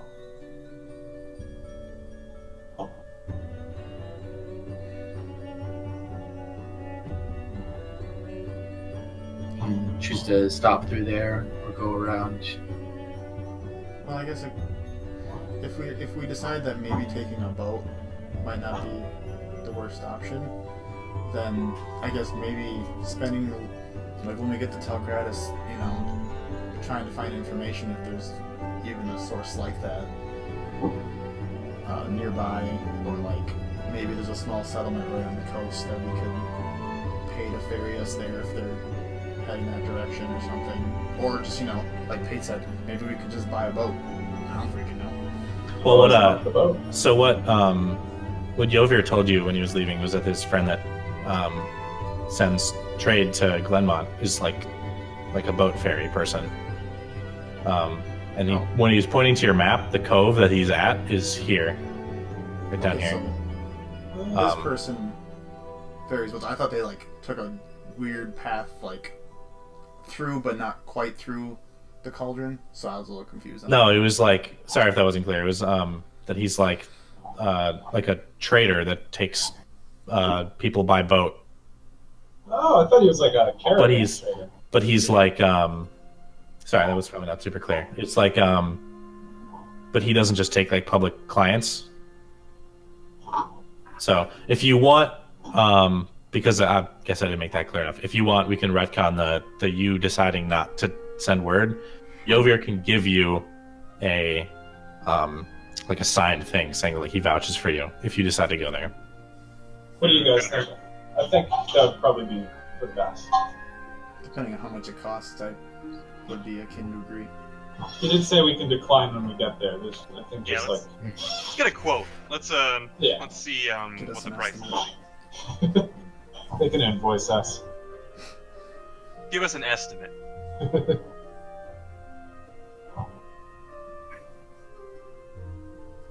Okay.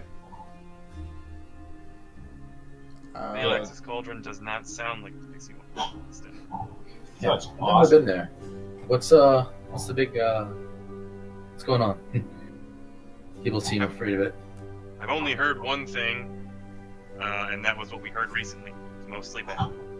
Okay. So, I mean, I guess if there's two ways to go, we can either try to buy ourselves a round trip, or B, if we want to be frisky, we can take a single like a one-way trip to Glenmont and then try our hand weaving through Valix's Cauldron on our own on the way back. If you all want to experience what appears to be horror in many people's By the way, eyes. each region does have a little snippet underneath on the imagery album of a description of the region. Oh, that's right. That's right. They're not super in depth, but they like, and this is like common knowledge anybody would have.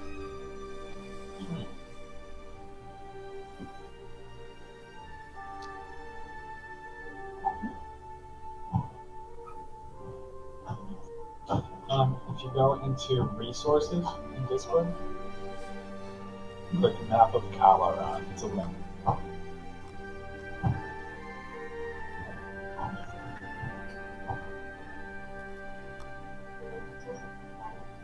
Perhaps Balak's culture doesn't sound so bad. It's hard for me to pass up another to just slam someone dead with a big holy sword. Wow, that did not sound. Oh my god. 10 out of 10. That was beautiful. I was like, just don't make this weird. Don't make this weird. Oh, it was. You know what? super What weird. was it? What was it that I said like a couple sessions? That was just the worst. It was like, not many people survive our grip. It was like, That was bad. that was bad. That was very bad. That was like as I said that, I was like, holy. yeah, like as I'm saying, it was like, God damn it, fuck, fuck. Well, Uh, I feel that I lose my holy powers for today. right. that aura just. Gone. I feel that at the very least, we should secure safe passage to Glenmont to dispose of our package. And then after that, it's really whatever we want to do, because I feel as though once the package is delivered, I don't know about you guys, but I definitely plan to switch my focus to taking down Pterodol wherever he is. He doesn't seem like he's up to anything good. I agree. So, Do we have any leads on where it could possibly be? the last lead that I have was that he was in Talcratis, and he appears to have moved on since then. And that was from 10 pounds. But, I mean, I guess I really didn't get any information from our, from Yogir, or Yogir, insert potato here. But, maybe Glenmont might have some information for us too. I mean, it's a city of elves, I believe they said. Mhm. I mean, I'm not saying that elves are shady because I'm part one, but that sounded bad in and of its own. But maybe they'll have some information, or maybe he's encountered Glenmont himself, and we could get a lead as to where it might be. Or maybe we'll encounter another Night Stalker type thing on our way. Who knows? But the sooner the package is delivered, the sooner I can focus on one target at a time. Alright. Makes sense. I agree. Yeah. Get rid of, get this sword handled, and then go beat up Pterodol. Good plan. So, let's, I guess, do we want to stop in Talcratis first, or do we want to head somewhere? Like, head to where the dude might be stationed out of. I know Pate mentioned something about wanting to buy some goods and wares. Yeah, I could use an upgrade, that's for sure. I feel as though it's your time. Just hope that the Red Walkers don't want to ask us any more questions. Well, if they do, I'm sure you can talk your way out of a situation. You seem like a very charismatic person. Oh yeah. That one's on the nose. Ooh. I was saving that one. I'm still disgusted with myself.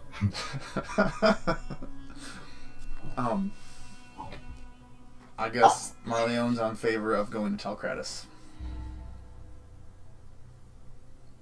Sounds good. Very well. Okay, Yeah. you guys want to go there then? Oh shit. What the fuck? There we go. So yeah, if you guys want to head to Telkratus, you can set out for the day. You get there by nightfall. Just a perception check from whoever's in front and back. You guys have traveled this road a few times now. I guess I'll go front, I suppose. Okay. I'll be in the back. Sure.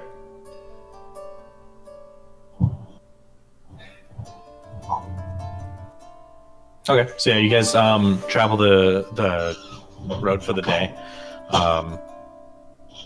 Pretty much don't see anything out of the ordinary as you're getting there, but you do pass one or two patrols of Red Walkers off in the distance.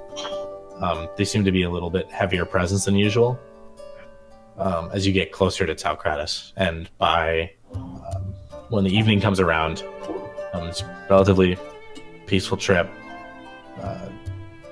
You find yourself at the gates of Telkratus as the sun begins to set on the far side.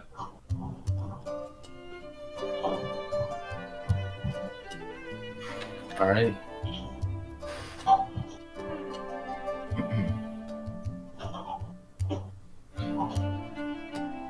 Well, if anyone has ideas, places to go, I think now's the time.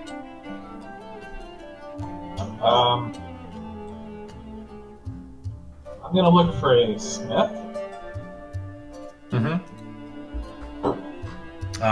Okay, so you can. I don't believe you guys have visited a smith here yet, right? I don't think so. You guys went to the inn. You went to the Muriel's Treasures. You went to the Mithril Thread, which is the tailor. I don't think you guys have been to the smith yet, right? No, I don't think so. I think I guess weaponsmith or same guy or not? Oh, was it Wolfswear that you went to? Yes, I have a wolf's Yeah, okay. sword. Yep. That's So right. that's one place. That's the one place you found so far is Wolfswear, which is the one of the smiths in town. Okay, I'll head there. Suppose Okay. I'll go with. What are the rest of you doing?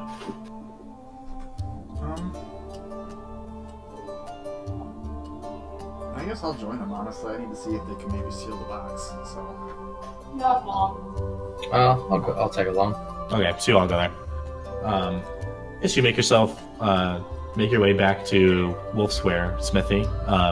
You see the smith kind of beginning to finish up his orders for the day.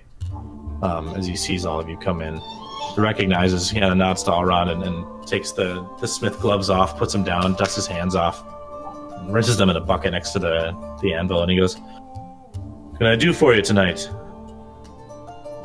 Well, I was hoping you could take a look at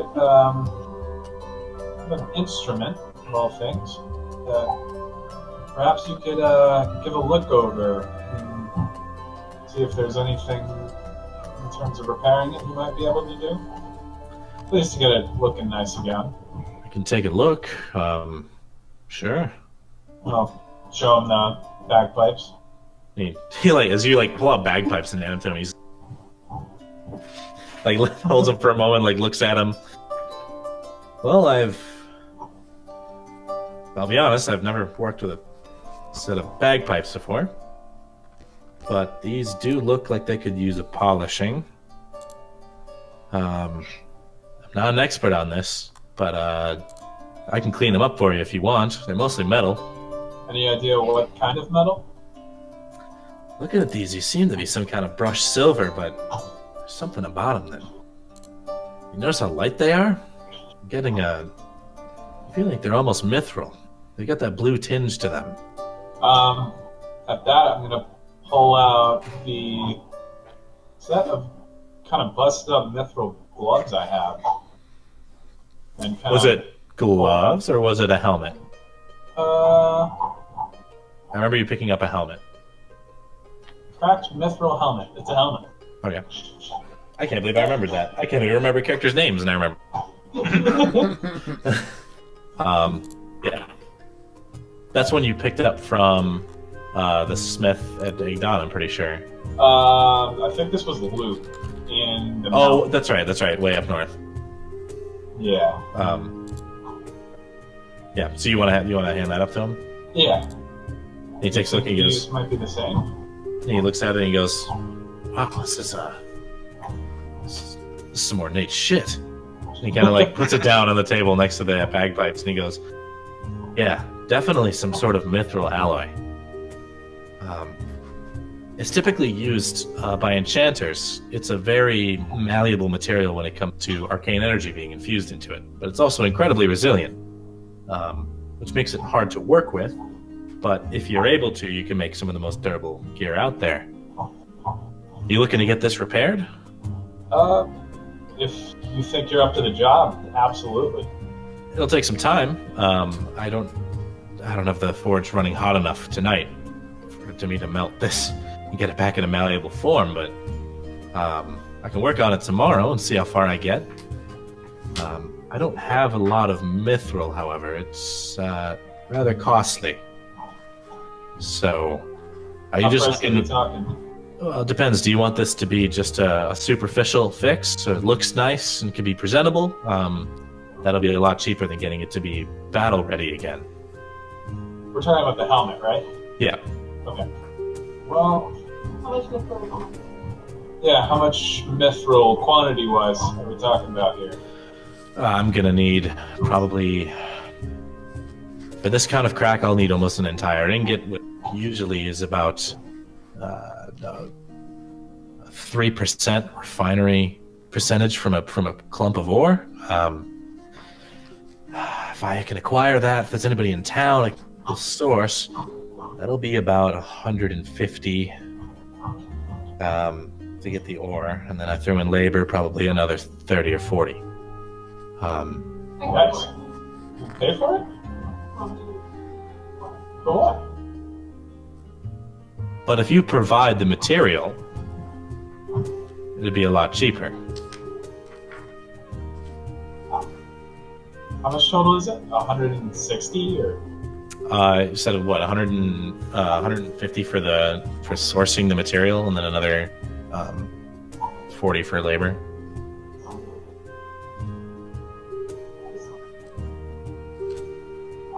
Well, any chance we could wiggle on that price? After all, this is mithril we're talking about. I'm sure I could get you plenty of exposure.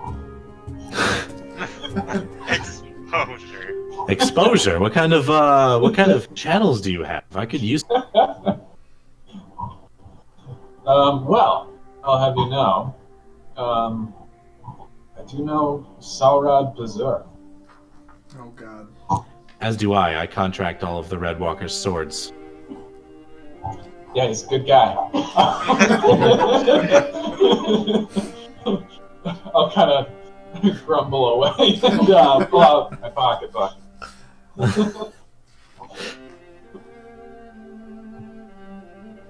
All right.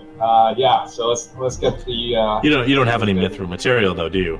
I have a dwarvic ring. No, keep your ring. Keep your ring. I don't even know what to do with it. Hey John, what can I do with this mithril ring? It is. It's the octagonal one. Yes. That was identified, I believe. And you should. No, I don't think it was. I don't have it. I think Soren identified it. Yeah, I know what it does though. I have it. I just don't know what it does. Oh, okay. Well, let's see. I'll add it to your thing then. Because I don't think he knows he has it. It's not in his inventory anymore. I forgot that I had this. I have so There you much go. shit in my inventory. I organized it a little bit. There should be treasure and then separate. There's like information. Yeah, Okay, just want to make sure that took. yeah. I do not have myth.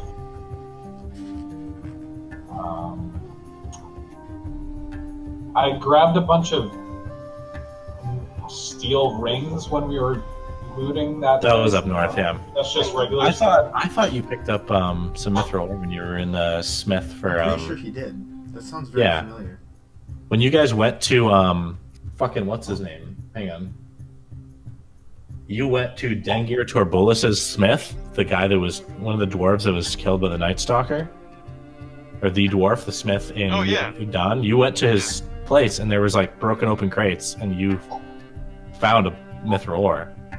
I don't know if Is there we a took dick? it though. I don't remember. I have a set of Smith's tools. I don't know if that's anything. I remember the mithril ore. I just don't remember if anyone actually took it because we were like, Oh, yeah, because Soren saw it through the crate. He told you guys yeah. Ah, that he shit. didn't take it though. I Alright. should have gotten them. Alright. Also, John, really quick, I have 3 silver-tipped arrows. Can I use those in a crossbow? So wait, 3 what? Silver-tipped arrows. I don't know where Yeah. I got them, but Those would work. so that would work in a crossbow. Yeah.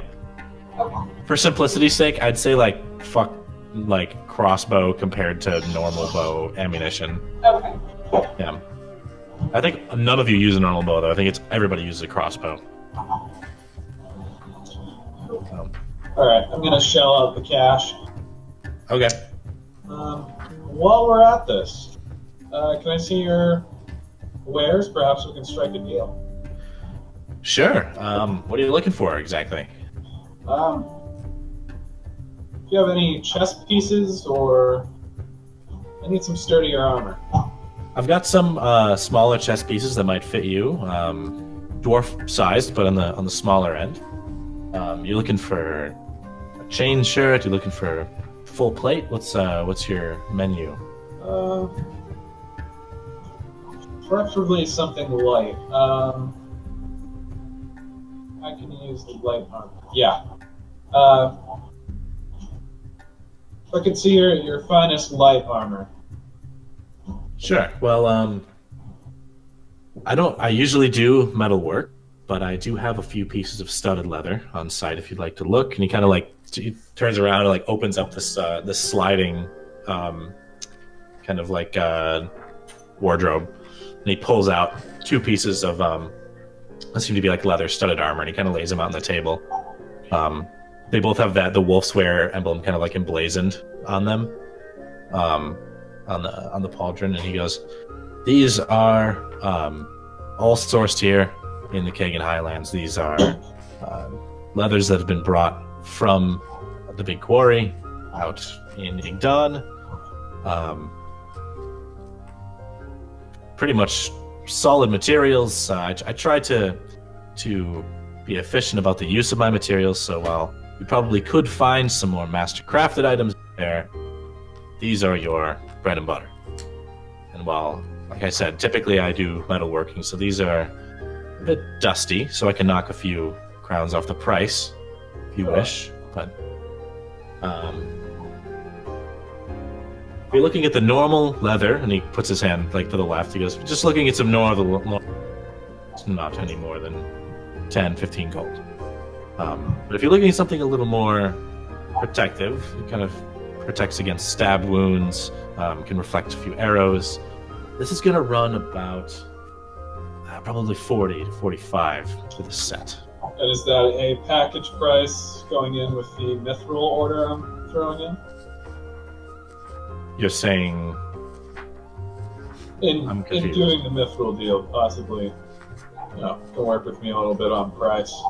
Suppose you're putting in a sizable contract. Why don't you roll a persuasion?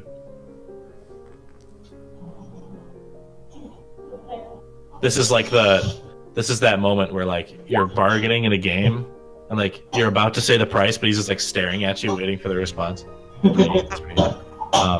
He goes, "Usually I sell these new, by about, like I said, about 40 gold, but I suppose you're giving me a good bit of business, and of course I know your compatriot here who was more than generous earlier, and he points to Alrond. I could give you an easy 10 off of that. 30 gold? Alright, you have a deal. Alright. So we're going to add, actually, I'll send you a handout for it, because Wolf's very specific stuff. Cool, so the grand total is 30... Should be 100 or 220. 220.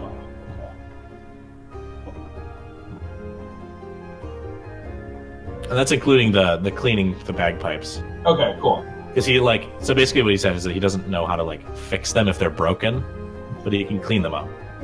Cool. So, Alright. because they are magically infused. Are they magically delicious? Yeah, have you eaten them? I don't know. You try. I'm sure the giants found out.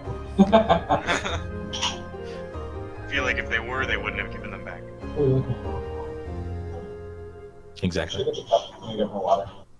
As he takes the coins, counts them out, and puts the armor on the table for Pate, he goes, "Is there anything else I can get for the rest of you?" Yes, do you have any crossbows?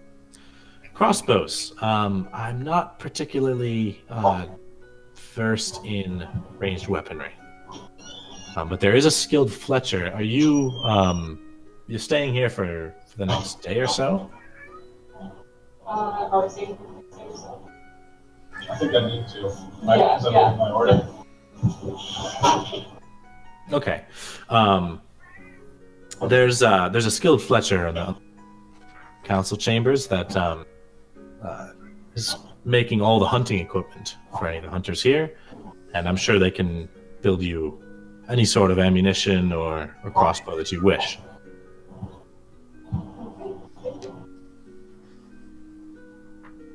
Does this guy also have weapons? Yeah, I have blades, scimitars, pole arms, anything that has steel on the end of it. You also have cats. There's one that keeps prowling around here, but I can't seem to find where the damn thing's meowing from. Can I take a look at your rapiers? Sure. And he closes up the wardrobe and goes into the back room and wheels out kind of like this weapon rack and pulls out and he goes, "These are a few I've made over the last week.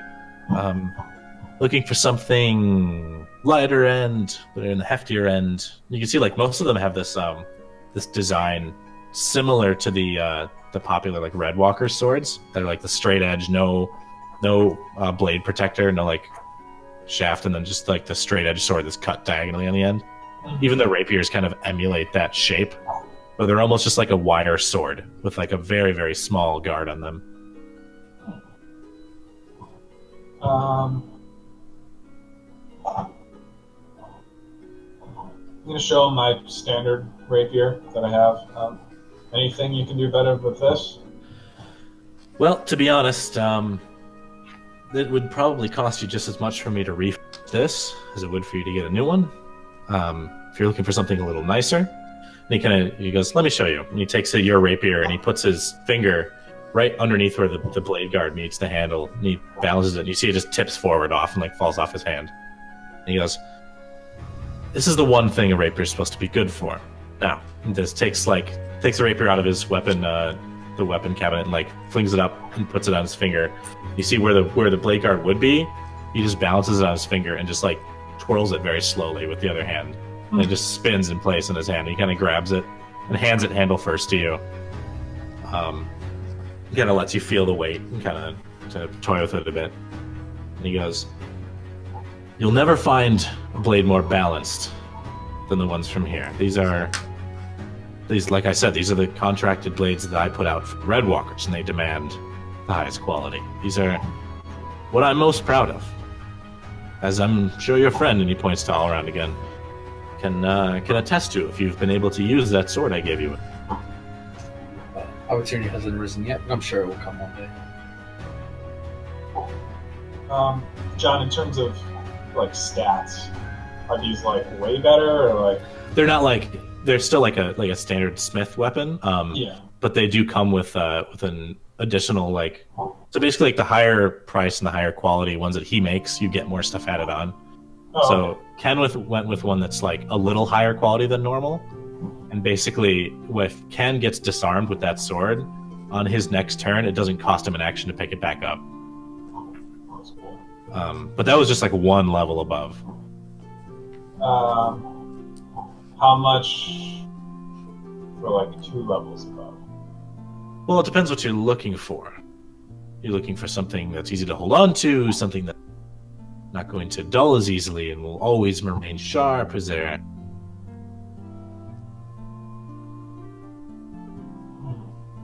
a particular attribute you want in your weapon? Well, if someone comes at me with a sword, I want to be able to kill them quickly. That's the gist of what I'm going for. All right.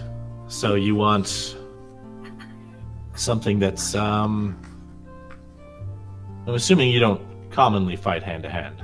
Not typically. You want something that can be quick on the draw, perhaps. That would be nice. Okay. I can whip something up for you. Specifically a rapier or something smaller? On second thought, I might have to think this over. I'm not too sure what I'm looking for. I'll sleep on it. Perhaps tomorrow after I pick up the helmet.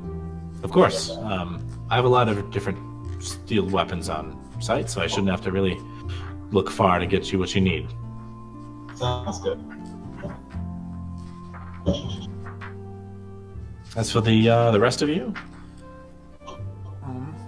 Just a quick question. So those weapon qualities you described, we can like edit standard smith weapons to have like different qualities? kind of, yeah. So so if you want to get a specific type of weapon, that you could ask him to add attributes to it, and it's not necessarily enchanted, so they'll be a lot weaker than but they can still add them. So preventing against disarmament, or something that is more easily dual wielded. Yeah, stuff that has to it has to make sense for it to be physically part of the weapon. But pretty much anything stuff that I threw on Ken's weapon it's not in the core books anywhere.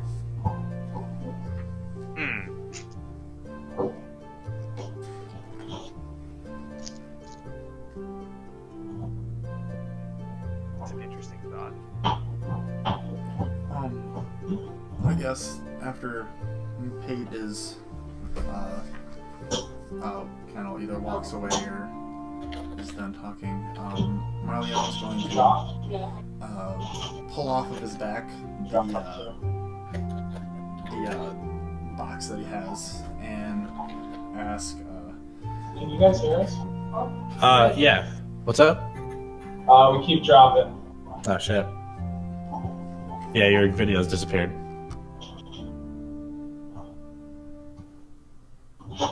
But we can hear you. Okay. Yeah, all my pages are frozen. Sarah, can you hear that? Yeah, Okay. but Roll20 is frozen. Yeah, same. Huh. Now I can only see Dakota. No, I can't see anyone. No, I can see Dakota. Maybe I Roll20's freaking out? Maybe. I just hit refresh on mine. yeah, same here. That'll take a second. Oh yeah, I'll do the same.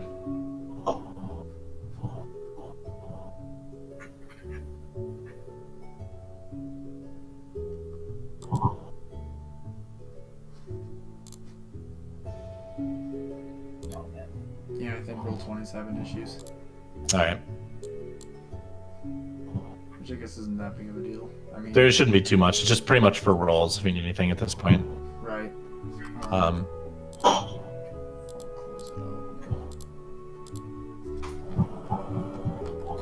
up. so yeah, Hixus was saying, or who was saying something? I was asking about weapons. I guess could you make this he just kind of holds up his old halberd that's still serviceable. He's like, could you make this soul girl better at disarming, maybe tripping? For sure, you've got a lot of added weight on this thing. I could strip it down a bit and make it a little easier for you to get behind somebody's leg or whip something out of their hand if you wish. From a metagaming standpoint, would that wood just doesn't change the weapon at all, does it? Just makes it a little bit lighter and makes it like, I don't. If you wanna like pay him to reforge it, he could do. Let me check really quick. I want to make sure that I remember the disarming mechanics. Well, I guess as a battle master, I have a disarming strike. So I don't know if that would play into it at all. Yeah, because it's not like an action you just take. So let me find your thing real quick. But you could smith that weapon to strike. Is that just on your class page? Yeah, for battle master, it's one of the maneuvers. Okay, let me find it. Battle master maneuvers. Disarming strike.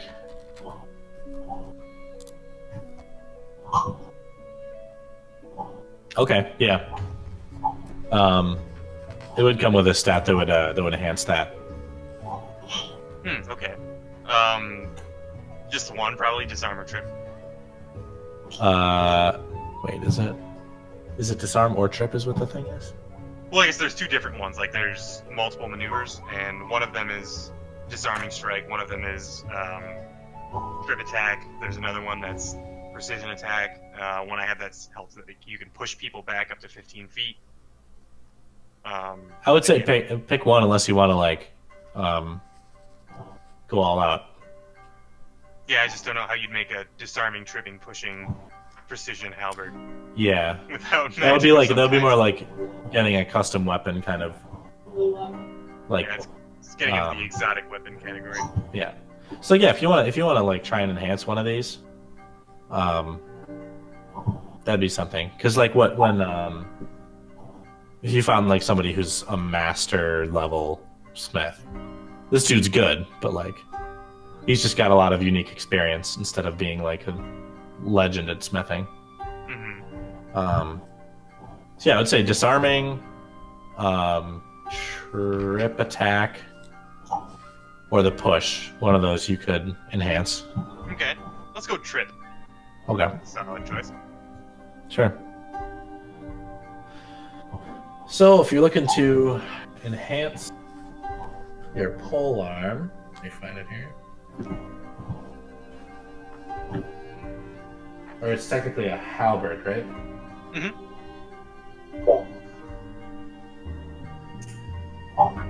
Well, if you want me to enhance that thing, I could easily strip it down and make it a little easier to trip somebody for 15, maybe 14 gold. It's worth it. You could use an upgrade. For sure. So he takes a little writes a little order out for the work to be done on it and wraps it around the halberd. Puts it on the weapon rack with some of the other ones. He's like, you can either pay me now or when you want to come pick it up. No, I'm paying now. That'll be 14. Take that out of there.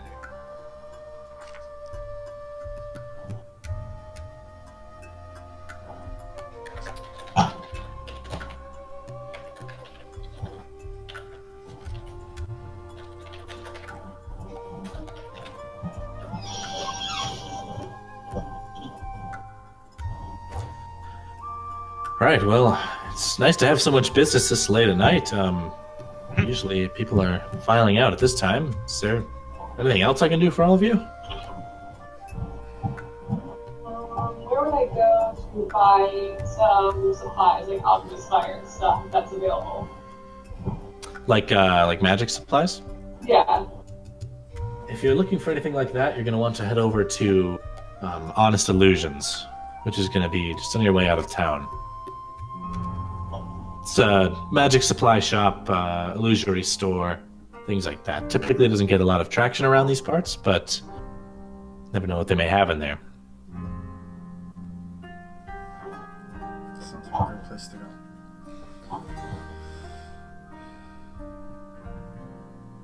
everyone is on board of going there. Right.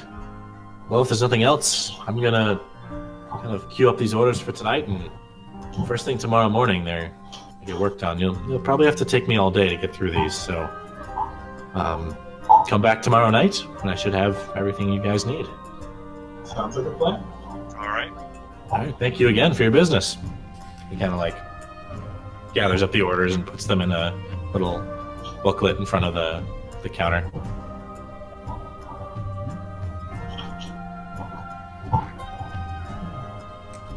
to go to the magic shop. So you guys want to go to Honest Illusions? Yeah. All right. Let me find this here.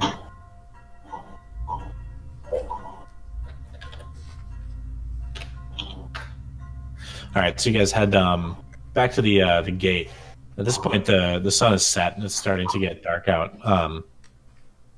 And as you approach the building, you see like this building seems to be like a lot older than the other ones that are sitting around. There's a lot of those red brick, kind of like clay brick buildings. This one's kind of like thatched and mostly wood, and it's kind of like sagging in the middle. It looks like this building's been here for a long time. As you open the door, you see a man with like a kind of like a braided goatee. He's orcish. He's got like a braided goatee that comes down about like halfway down his chest. Pulled back hair.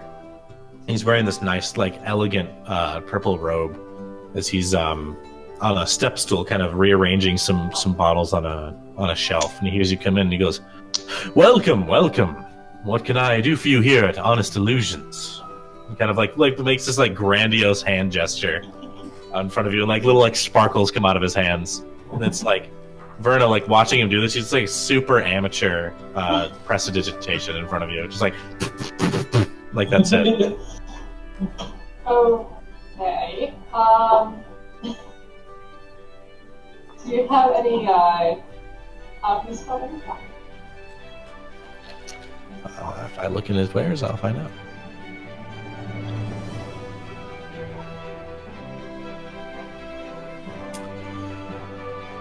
I do have a bit, if you're interested. And he kind of like moves the step stool down to the side, and goes up a couple shelves again, takes a few bottles out, and puts them down on the counter, and he goes, "The finest brew you'll find anywhere in the Kagan Highlands, I can tell you. We've had wizards from miles around come here just for this specific brew. How many bottles are you looking for today?" How many you got? "I've got these two, but I have more." And he just like points to like the shelf. "However you may wish to purchase." You have two, but you have more? "Well, these are the two here." It just like points to them on the counter. Well, you have one more. "I do have three." And he goes like back to the shelf and like goes back up and pulls one more out from like way back shelf. As he pulls it out, you see there's like no more back. And he comes down to the counter and he puts it on the counter and he goes, 3 bottles of alchemist fire. It'll be 150 gold. Okay. Do you, on top of that, do you have any oil? Just standard oil? Yes. Well, we do have standard oil, or may I interest you in something possibly a bit higher quality? And he like whips around from behind the counter, and he takes out just a normal vial of oil, and he goes, "This is your run-of-the-mill standard oil. You can find this in any gutter outside of the rivers of Valencia. However," and then he reaches down underneath the counter again and pulls up, and it's like a much more ornate bottle. It's got like these beautiful carvings on it and stuff. I want you to make a this would be an insight check. I see if roll will actually do anything. Yeah, mine's still not loading. Oh shit. Is it working for you guys? Yeah, I'm in it. Oh. Let me try putting out. Did you refresh the page? Yeah, it wouldn't even let me refresh. Yeah, same for me. It Yeah, I got had to stuck close it out refreshing. and then go back in. Yeah. Try. Can I assist Verna as her Yeah. grouchy husband who's very aware this guy might be just trying to pull business moves on her. Well, yeah, Verna knows that too. Yeah. God, everything is so laggy right now. I don't know what's going on. Is this for laggy? Discord sounds fine for me, but no one's video's loading. But I guess that's fine. Yeah, for me it's just. Oh, there we go. Now we got Ken back. Oh, yep, yes you can. See, everyone but Verna. Sarah. I don't see. Where's Sarah? Sarah's not in yet. I'm trying. So what happens to people like that? I did already. It just loads indefinitely. There we go. I can see Dean now. Okay. Yeah, I can see you. You can see me? I'm sorry, I can see John. And it's just lagging real bad for Discord too.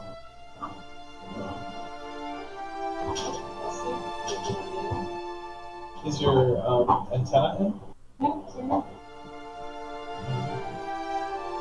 it's really funny that all of a sudden it's like, Just pooped out, yeah. I'm not sure. no, I'm sure. I'm always I'm sorry. I'm sure it's fine. Thank you. Thank you so much. You- Sorry. John, can you roll for her? Yeah, if you want. Are you okay with that? Or? Yeah, I can't hear anything. Oh, you can't? I was wondering if you can roll for her. Yes, That's- I said that weird. can't hear anything. Oh, okay. Oh, she can't hear us?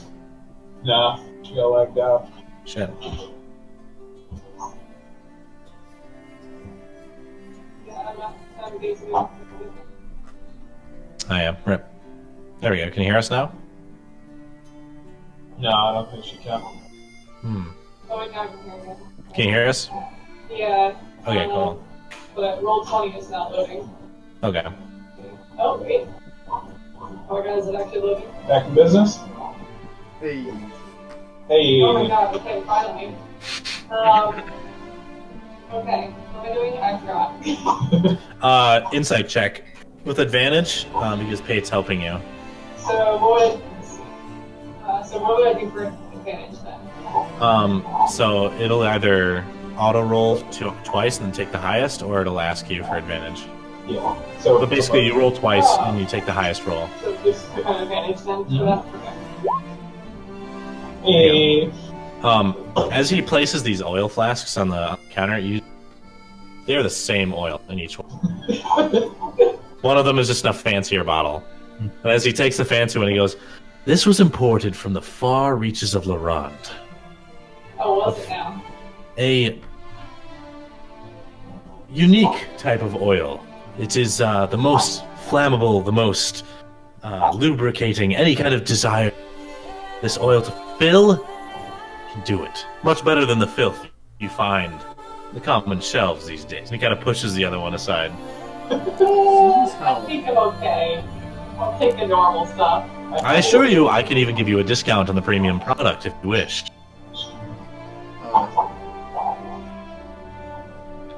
Could a curiosity? Would I happen to maybe have any sort of idea what to expect from an oil from seeing as on sunlight? There's no like special oil from Okay. Alrond. Yeah. Not that you've heard of, at least. Like, it's not like famous for being like an oil field.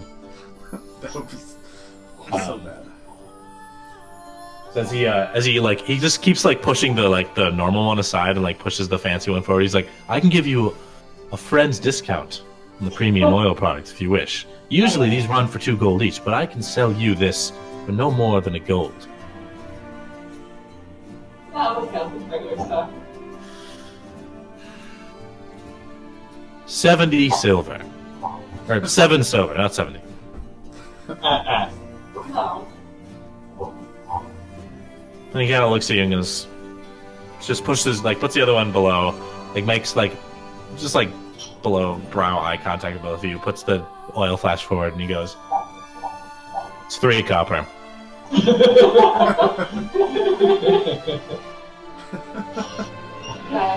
of those? He just takes another one up and puts it on the counter. Anything else? 10 out of 10. Should I get some ball bearings? Yeah. What do you need ball bearings for? You making a claymore? I've got...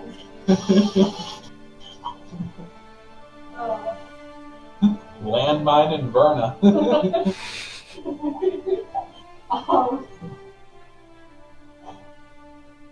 you need ball bearings? Well, yes, we do have ball bearings. And he just kind of like reaches out, and there's just like a bit like an old box of like steel ball bearings he puts on the counter. And he just like, he doesn't like say anything, he just looks at you.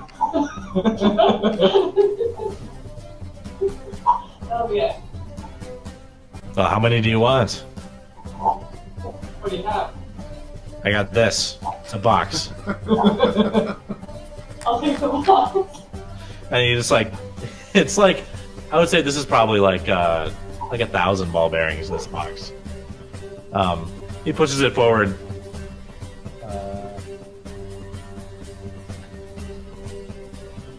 What do you need with 1,000 ball bearings?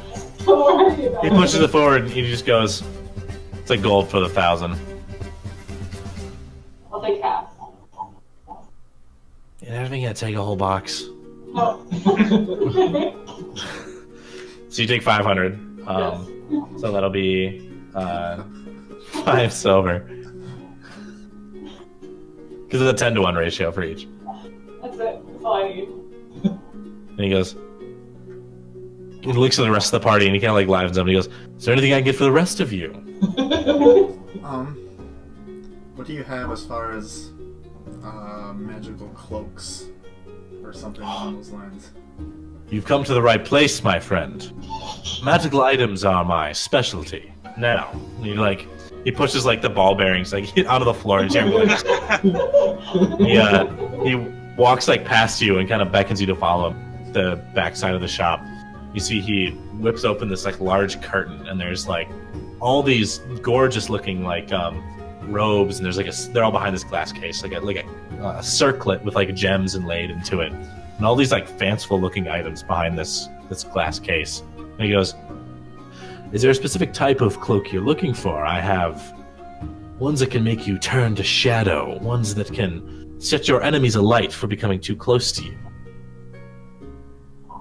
From every corner of this world, magic items end up here. I'm actually gonna listen in on this as well. What do you have? You said that can turn you to shadow. What do you mean Yes, by if you that? wish for another to never see you when you don this cloak, you become one with the night. Let me demonstrate. And he kind of he like reaches up, climbs to the ladder, and he pulls off a one of the like this is like a solid dark black cloak that he pulls off and brings it down. Like looking at it, it's like so incredibly dark, like you can't tell where the wrinkles are on it and stuff. And he puts it around his neck, and he kind of looks around the room and snaps his fingers, and like that same kind of like sad spark comes out of his fingers, and the lights in the room dim, and he kind of shrouds himself for a moment in this cloak, and you see like he does kind of like blend into the background a bit. However, I want you to make a perception check, Marleone.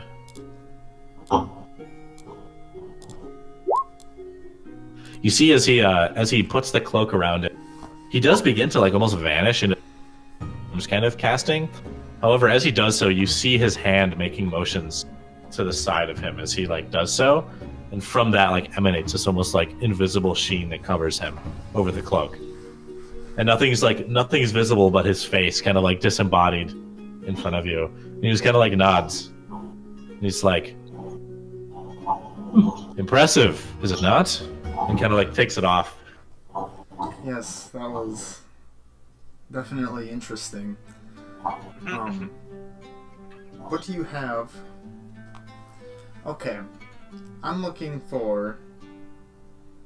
I've from the lands of Alrond. I'm gonna bring that back into the picture here. And he kind of like raises his eyebrows for a moment. I've heard of a cloak made by the elves, known as a cloak of elven kind, and it helps you basically hide using camouflage of sorts. Do you have something like that here? Not so much just the shadows, but in general blending into your surroundings.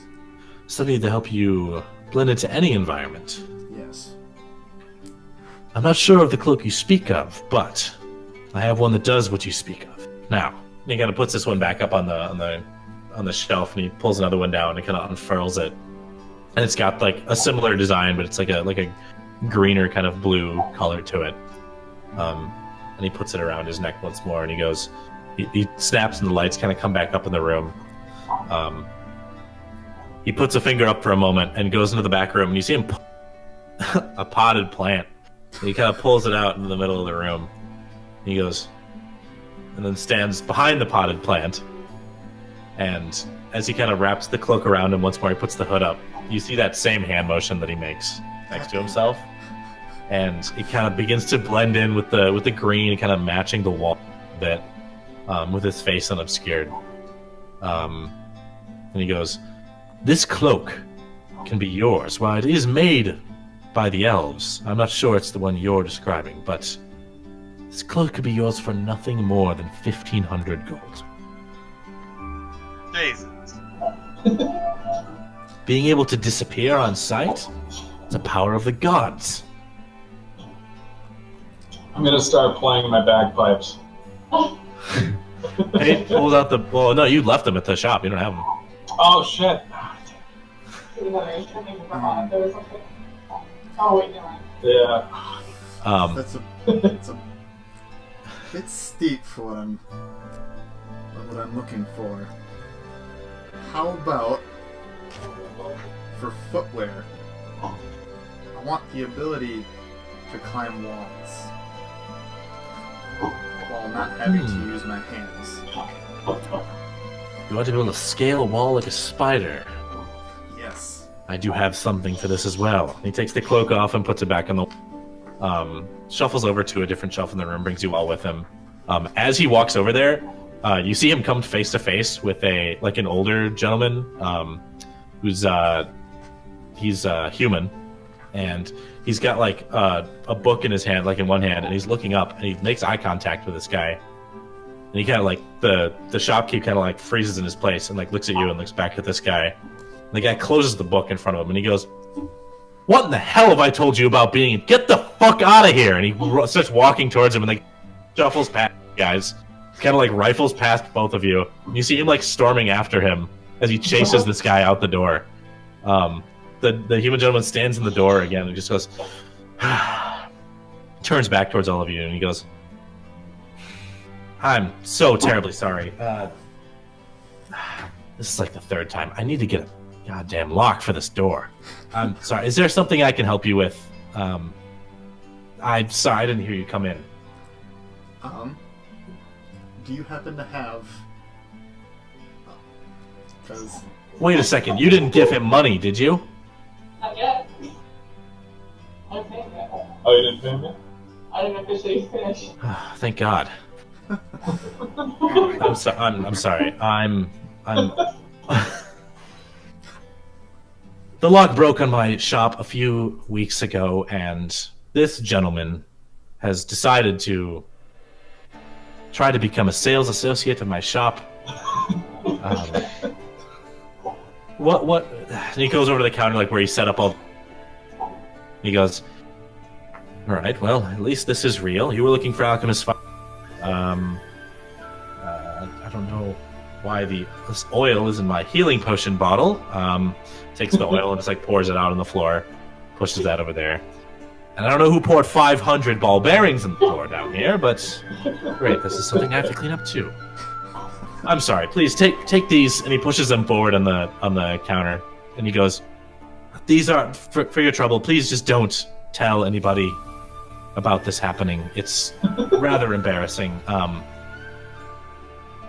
a former costume shop, and I've come into owning some magical items recently, and I guess now this man has decided to make me his backroom deal, so to speak. I'm trying to get it fixed, but I'm older and can't exactly catch him on my own. Please, just take this alchemist fire, take whatever you need, and if you're willing to just let this go and not tell anybody about this. Perhaps we can help you out. Who is this man? I'm not sure. I can't catch him in time. And I don't know any of his friends or family, but he's been coming in here for the last 2 weeks. And if I'm not out in this room, I've found him selling my things to other people. But perhaps we can look around and ask around about him. Yeah, we can keep that. I haven't had the time. I've been making a profit because he's been driving my customers time recently. Well, please, let me pay for the items I came to purchase. I would feel terrible. He was about to scam all of you. Or rather, as payment for that, we'll take a look into who this scoundrel is. I won't argue against that if you're willing. What do you say, gang? Maybe after finish shopping, I'd be interested. Oh, it's true. Yeah. Of course, if there's anything you actually need, I do have magic items here, but not as much as he may be forward selling to you. He is very bad at hiding his ability to cast magic. I just don't know why he picked me. Something. There's so many other stores here. Out of curiosity, do you, since I'm now officially talking to the person who runs this shop, I have just 2 things I'm looking for. One of them I have heard many things about since I've been in Laurent and now here. Do you have a cloak of elven kind, out of curiosity? Those are hard to come by. I know. I don't have one in stock at the moment. You may want to talk to Muriel and Muriel's Treasures. She may have one that's been sold secondhand that I don't know about. But as far as myself, I don't. You guys south, though, they have more elvish products down there. They sell better down, especially in the capital. But I can put one on a wait list if you wish, if you're going to be in town for a while. I don't know how long. I know we're planning to be here for a couple days, but beyond that, I don't know the next time we'll be back until Kratos. So thank you for your efforts. I'm someone who I rather enjoy both moving quite quickly and also I'm looking for an easier ability to scale vertical surfaces. Do you happen to have anything with like a spider climbing type attribute? Well, Or what do you have in stock that may be of interest, I guess, instead of me picking away at specifics? if you're looking for something wearable, it's going to be hard to come by. A lot of my more valuable items get bought up by collectors kind of all in one go and resold in the south. But I could look into getting you a potion or two that would help you with this. I'd have to go through my inventory. These last few weeks have been a nightmare, to say the least. So that would be something I'd have to make sure I have in stock if you'll just give me a minute. And he kind of like says, please feel free to look around the store for anything you need. Goes in the back for a bit. And he comes out with find it here, with one potion.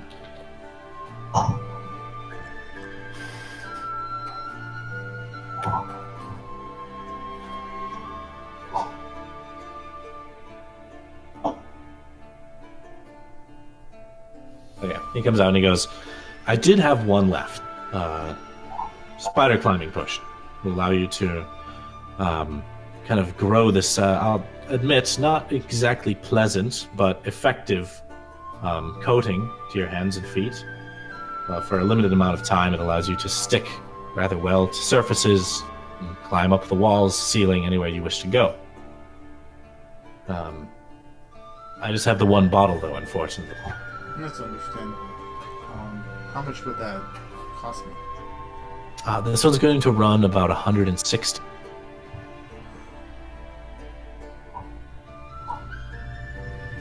I'll think about it. Very well. I'm not going to push you after what you just went through. Again, I apologize. And if you want the, he kind of like gathers up some like handfuls of of the ball bearings on the floor. He's like, I don't know what I'm going to do with half a box of these. If you wish to have the rest of them, he kind of like pours them into the box a little bit. Sure. I'll take the rest of the ball bearings, I guess. And then, do you carry, or Marleone's gonna put his hands down on the counter, wherever we are. I have something very sensitive that I'm looking to get information on. And given that this is a place that tends to sell magic-related items, you might be someone I could ask, or you might know where I could get more information. I'm looking for someone who sells lifespan. Now, why would you want to look for that? To get rid of them. Interesting. It's a very long, and I really don't want to go into its story, but I'm looking to get rid of a supplier. Well, I don't sell it myself, so you won't find an argument from me, but I can't tell you where to source it. I know that it's been prevalent over the last couple of years, coming down from the north. Beyond that, you may have to find somebody a bit more seedy than myself, somebody that actually buys it and uses it. Okay. With that in mind, do you happen to know... I realize I'm asking a lot of questions here, and I apologize. Listen, as long as you don't tell people about this fucker in my shop, I'm more than happy to answer anything you want to ask. I'm looking for... I guess, if I'm looking for someone seedy, is there like a city that is known for having seedy people? Like, for example, I know in Alrond, in some places, there are guilds of thieves. You know, is there anything, any area around here that I might be able to expand my search to maybe get that kind of information? Well, the capital has its underbelly, like any big city. But if you're looking for the den of thieves, the worst of the worst, your two places are going to be Cormyr or Rogue Call. Cormyr's closer. Rogue Call's all the way in the south by Valencia, but I don't think there's a single honest body in that city. Okay. Good to know. Do you have... But if you're looking for somewhere a little closer, obviously the capital, there's criminals everywhere in every city. So more people, more criminals. What do you have for, like, for example, vials of acid? I've got some basic acidic vials if you need them. They're not enough to kill somebody probably, but they can corrode things, cut through material. Pretty potent stuff. Okay. Do you have a good number of those vials on hand, or? Got a couple.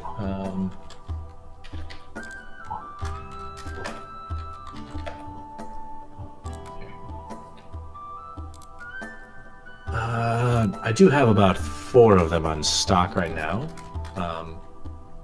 I'm getting a new shipment of materials soon. They run about 18 gold each. Okay. I will gladly buy all 4 of those from you. I use them in making various things. Acid's a really nice thing to carry on hand, so. Sure, of course. They're yours. And he kind of takes the 4 vials out. They're small little vials, but they're normal. Looking at them, you recognize them as their acid. Okay. So 18 gold a pop for 4 of them. Already subtracted the amount. Right. Well, seeing as how the things that I need really can't be found here or at this time, I think that's all I needed then. Right, well, again, I apologize, and if you're willing to track this fellow down, of course, you have my full support. I haven't said anything to the Red Walkers yet because they typically operate outside the city. The guards here have bigger issues on hand most of the time. He hasn't stolen anything from me firsthand, but he's attempted to sell things on my behalf. It's frustrating. It's ruining my reputation. I'm not an artifact dealer. I'm a magic supply and costumes. And he kind of points up to the sign that says Honest Illusion. Understandable.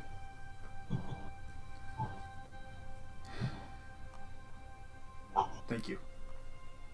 Thank you. And please, like I said, take this this alchemist fire and these ball bearings on the house. I have many more coming soon.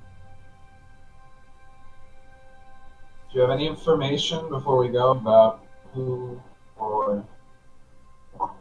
that person is? Any name? I haven't seen him around town anywhere, but he seems to have some sort of arcane gift. There aren't a lot of casters here in Calaran, so I'm not sure if there's a club of some kind or a group of people that get together and have train with each other and stuff, things like that. But I know there are for other pastimes. There's a hunters group and an aspiring traders guild in Clanigdon. But he must live here because he's here almost every damn day. And if I'm not sitting in this room, I don't know if he's here or not. But I have a locksmith coming at the end of the week, and hopefully this will fix that. I'm sure the guard wouldn't be too troubled to post up for your place. Well, if you're willing to convince them, be my guest. But I typically avoid it. They're not a big fan of mine. Interesting. Yeah. But any help is appreciated, so thank you. And I suppose I should close up shop for the night before he tries to come back. If there's nothing else you need. Yeah. He kind of like walks you out as he's beginning to leave too, and you see as he closes as you walk out of the shop, instead of having a key, he walks around the back of the building and he comes back with like a huge plank of wood. He like jams it in the door and like shoves it in with his shoulder, and it's like jams in the doorway, and the door is just jammed shut. He's like, should keep him out. I don't think he's a very strong fellow.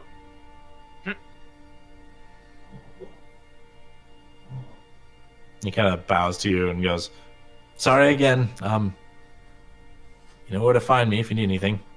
We'll be in touch.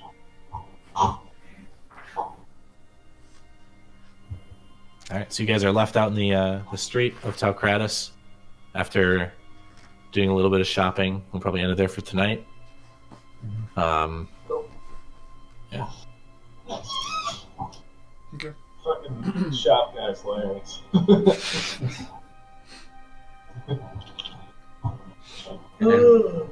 I could have stopped him, but I was thinking like, yeah, it couldn't have been that harmful. He's like, oh, he's ruining my business. It's like, oh, damn. I can't feed my kids. Oh my god, this is gonna be so good. Cause like, if this is our quest for the day while we're waiting for items to be done, I have a perfect plan. Like I Fucking might need sting Pate's help, operation. but it's gonna be a grand old time. I'm into it. Okay, good. Because it's going. I don't know what I can do to help since I no longer have my halberd, at least for the day. So I don't know what else I can do. I'll have to like brainstorm. Is that the only weapon you have? Well, I mean, I have other weapons, but I mean, Oh, okay. So all the stuff you guys ordered or had changed or altered today, in terms of like special equipment and everything, I'll put those together and hand them out throughout the week. Cool. I'll let you know when they're out, and then you can take a look at them. Nice. Or when you get them back in the game, but like they'll be ready for next session. Then I'll probably keep working on this book, Dakota. It should be done pretty soon because this is like super easy to work on because it's so fucking cool. Nice. That's awesome. Yeah. So next week just real quick. Think I'm here. Should be good. Yeah, to my knowledge, I'm here. Cool. That's the name. Yeah. Because my boss finally acknowledged that I was quitting today. Almost a week after I put in. And he didn't fire me early, so I think I'm still working next week. So. Nice. Nice. Alright. So the 13th, we'll plan to get back together. Dean and Sarah, I'll want to fix your Discord thing at some point this week. Yeah. We'll try and figure that out. I'll talk to the guy that writes stuff and see if that's like a common issue. Cool. I would recommend just like PC restart, Mhm. like restart everything completely, try it again.